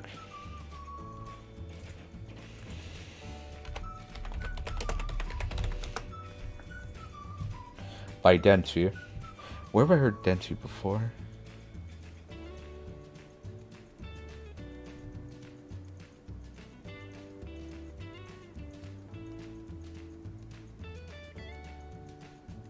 Oh, it's a program.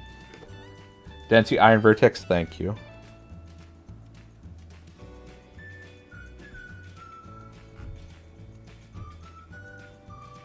There's a pro version? He was originally a rigger? Alright. Let's check this on the Apple Store. Because they say this is the one you'd want to use. There's one in-app purchase, which is VTube Studio Pro. What I want to see is what does that do? How much is it as well?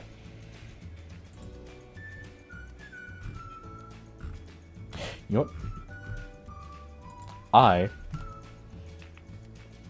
have something that can pretend to be an iPhone if I need it to be.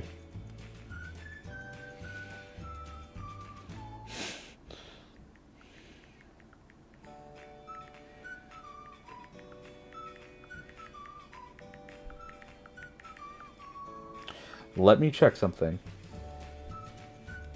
You paid like $15 for Pro, people who are partnered with user trial things that are on beta or yeah, you know, that's the thing usually. I wouldn't be surprised by that. Let's see. Willow, I paid like $15 for it. Okay.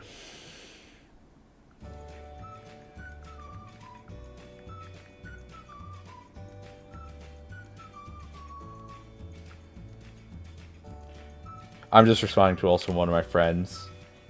They're the ones that dropped off at the airport. They're heading out to their trip. All right. Oh.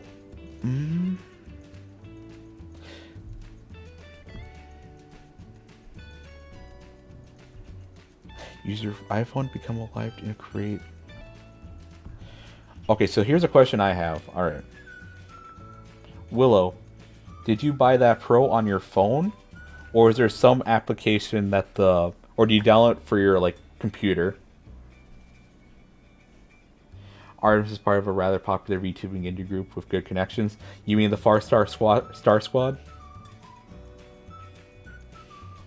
I've heard of them before. They're pretty good. The Farquad Star Squad.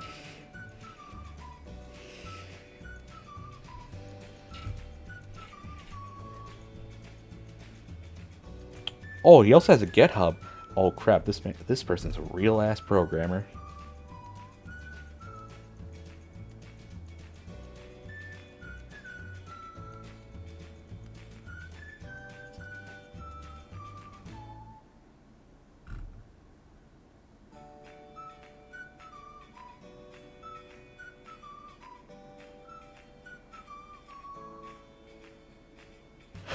Oh, okay. So this is like, okay, so you can stream it from your phone to your computer. So this is something that I was thinking about doing earlier. Not this whole VTube studio, but there's an application you can get called let me minimize everything. Droid Cam. Droid Cam was something I used because you have your phone, so you can use it as a camera. Oh. Hello, Eleventure. Welcome, welcome. So maybe, so another thing they could do actually, I think, so maybe you're able to download on your computer, then you get it on your phone, and then you pay the $15 on your phone, and then you unlock the features on the thing on your computer. I think.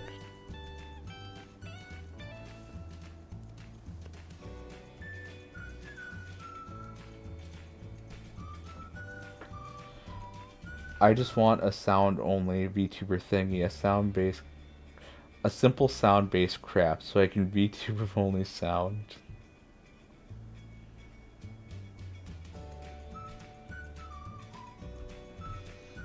How would you do that?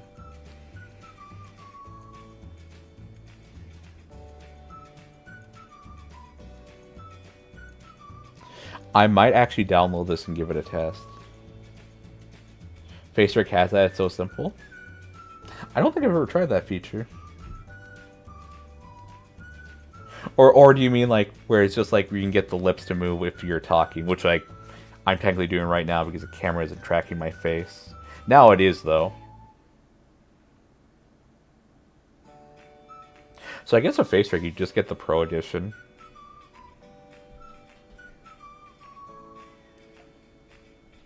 Well, that's if you're making over 500. That's the thing.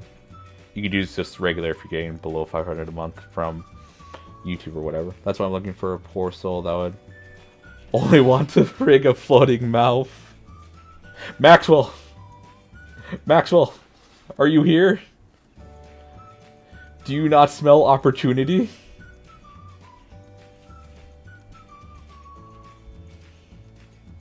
Maxwell.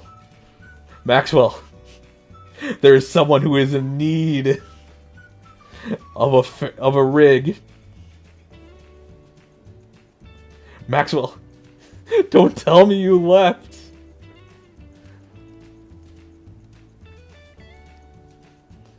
Maxwell,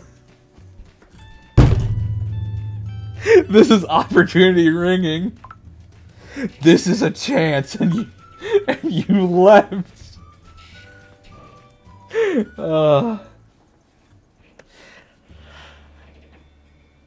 Maxwell, you had a chance. Maxwell literally had the perfect chance. Literally, the perfect line was said. Who would ever just want to do a rig of just a mouth? Maxwell, this could have been your chance to do something like that. I hate it here.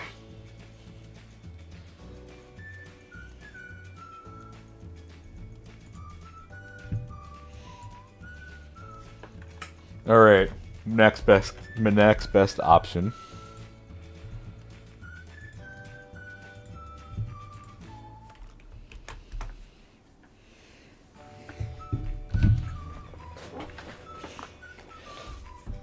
I swear Maxwell was here earlier.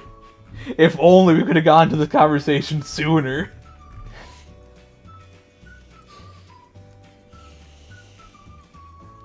Yeah, psychotastic. This maybe your person to do it.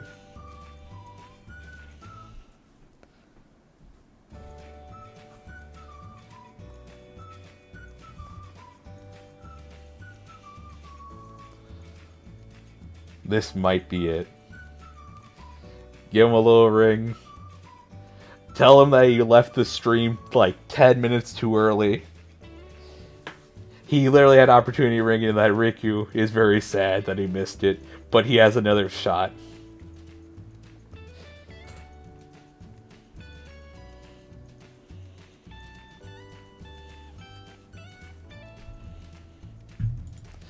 Will he accept it? I don't know. Another shot in life to rig a full... What he needs now is experience. He can't just be making full bodies all the time. Alright, Psychotask, follow me on this one, alright? What if someone wants to be like this VTuber, but like they don't have any arms or legs, alright? And if you've seen Venture Bros, you know who I'm talking about. It's like Phantom Limb is his name. So he still has his arms and his legs, but they're invisible. Technically, they were sent 20 years into the future. Let me pull up a picture of Phantom Limb.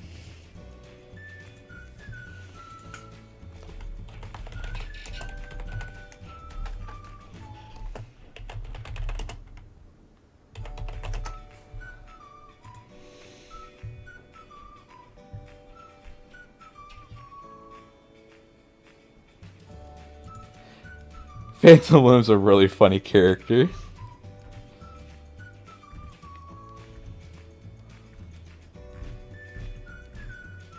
So yes, he still has his limbs. They've just been sent 20 years into the future. Save image as...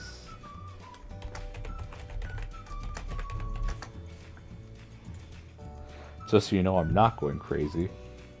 Okay, let's actually go to the office because this is a little too cluttered to make my points.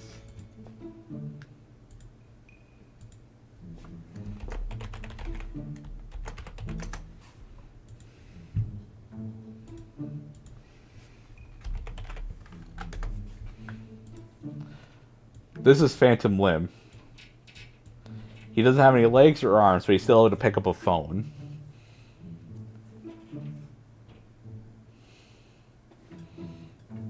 Also, this show is amazing. It's called Venture Bros. Please do watch it. It's amazing. First 2 seasons are rough, but the end of season 2 is actually really good. And then after that, it just goes skyrocketing uphill. It's so good. Yes. Listen, he might get requests like these in the future. We gotta start him off with just the mouth. And then maybe it's just a floating head. Next, maybe it's just the torso with no arms. I am here to help.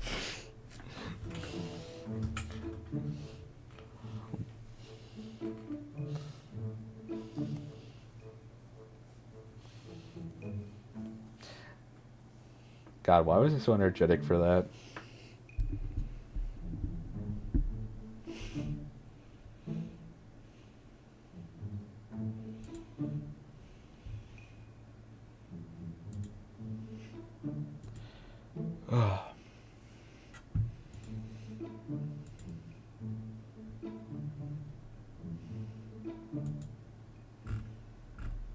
So yeah, that's all I have to say about that.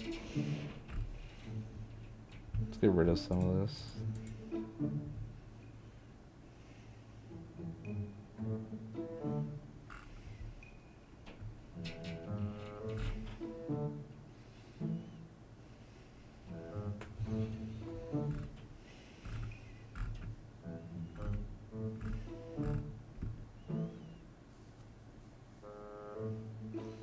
Alright. I think that's going to be the end of the stream.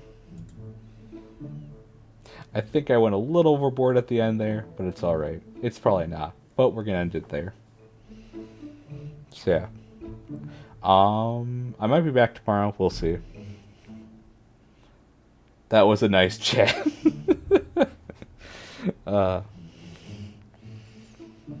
Me yelling the stream.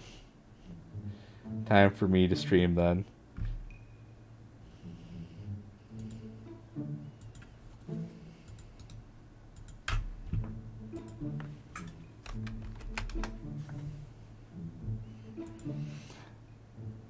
You heard it here, folks. She's gonna stream now.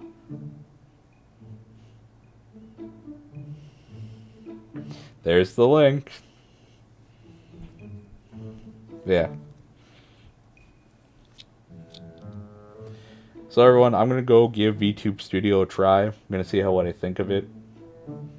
Who knows? Maybe I'll even be using it tomorrow, and I'll actually have a camera that tracks my face. The one thing I would have to figure out though is how to get it positioned properly, I guess, on my monitor.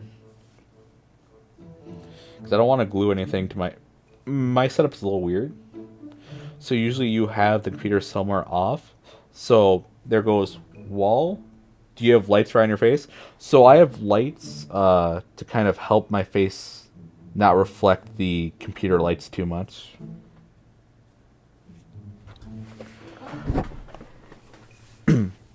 So I have some lights on the side to like help give my face in general more light instead of just the computer monitor lights. Because that's what I've been trying to fix for the last 2 months.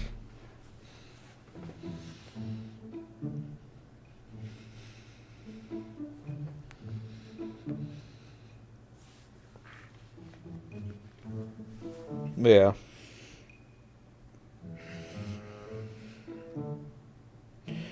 I think it's time for me to call it quits. I got a little too psychotic at the end there, but that's alright. It's fine. It's not. But, anyways, be sure to show Corner some love. She's going to stream soon. And yeah. Also, Maxwell made the thumbnail. Well, he also made the Live2D rig of the image you saw. So if you're interested, he does that. But yeah, everyone, have a good day. I might be back tomorrow. And we'll see what we do then. But yeah, till then, have a good day and sleep well. Bye-bye.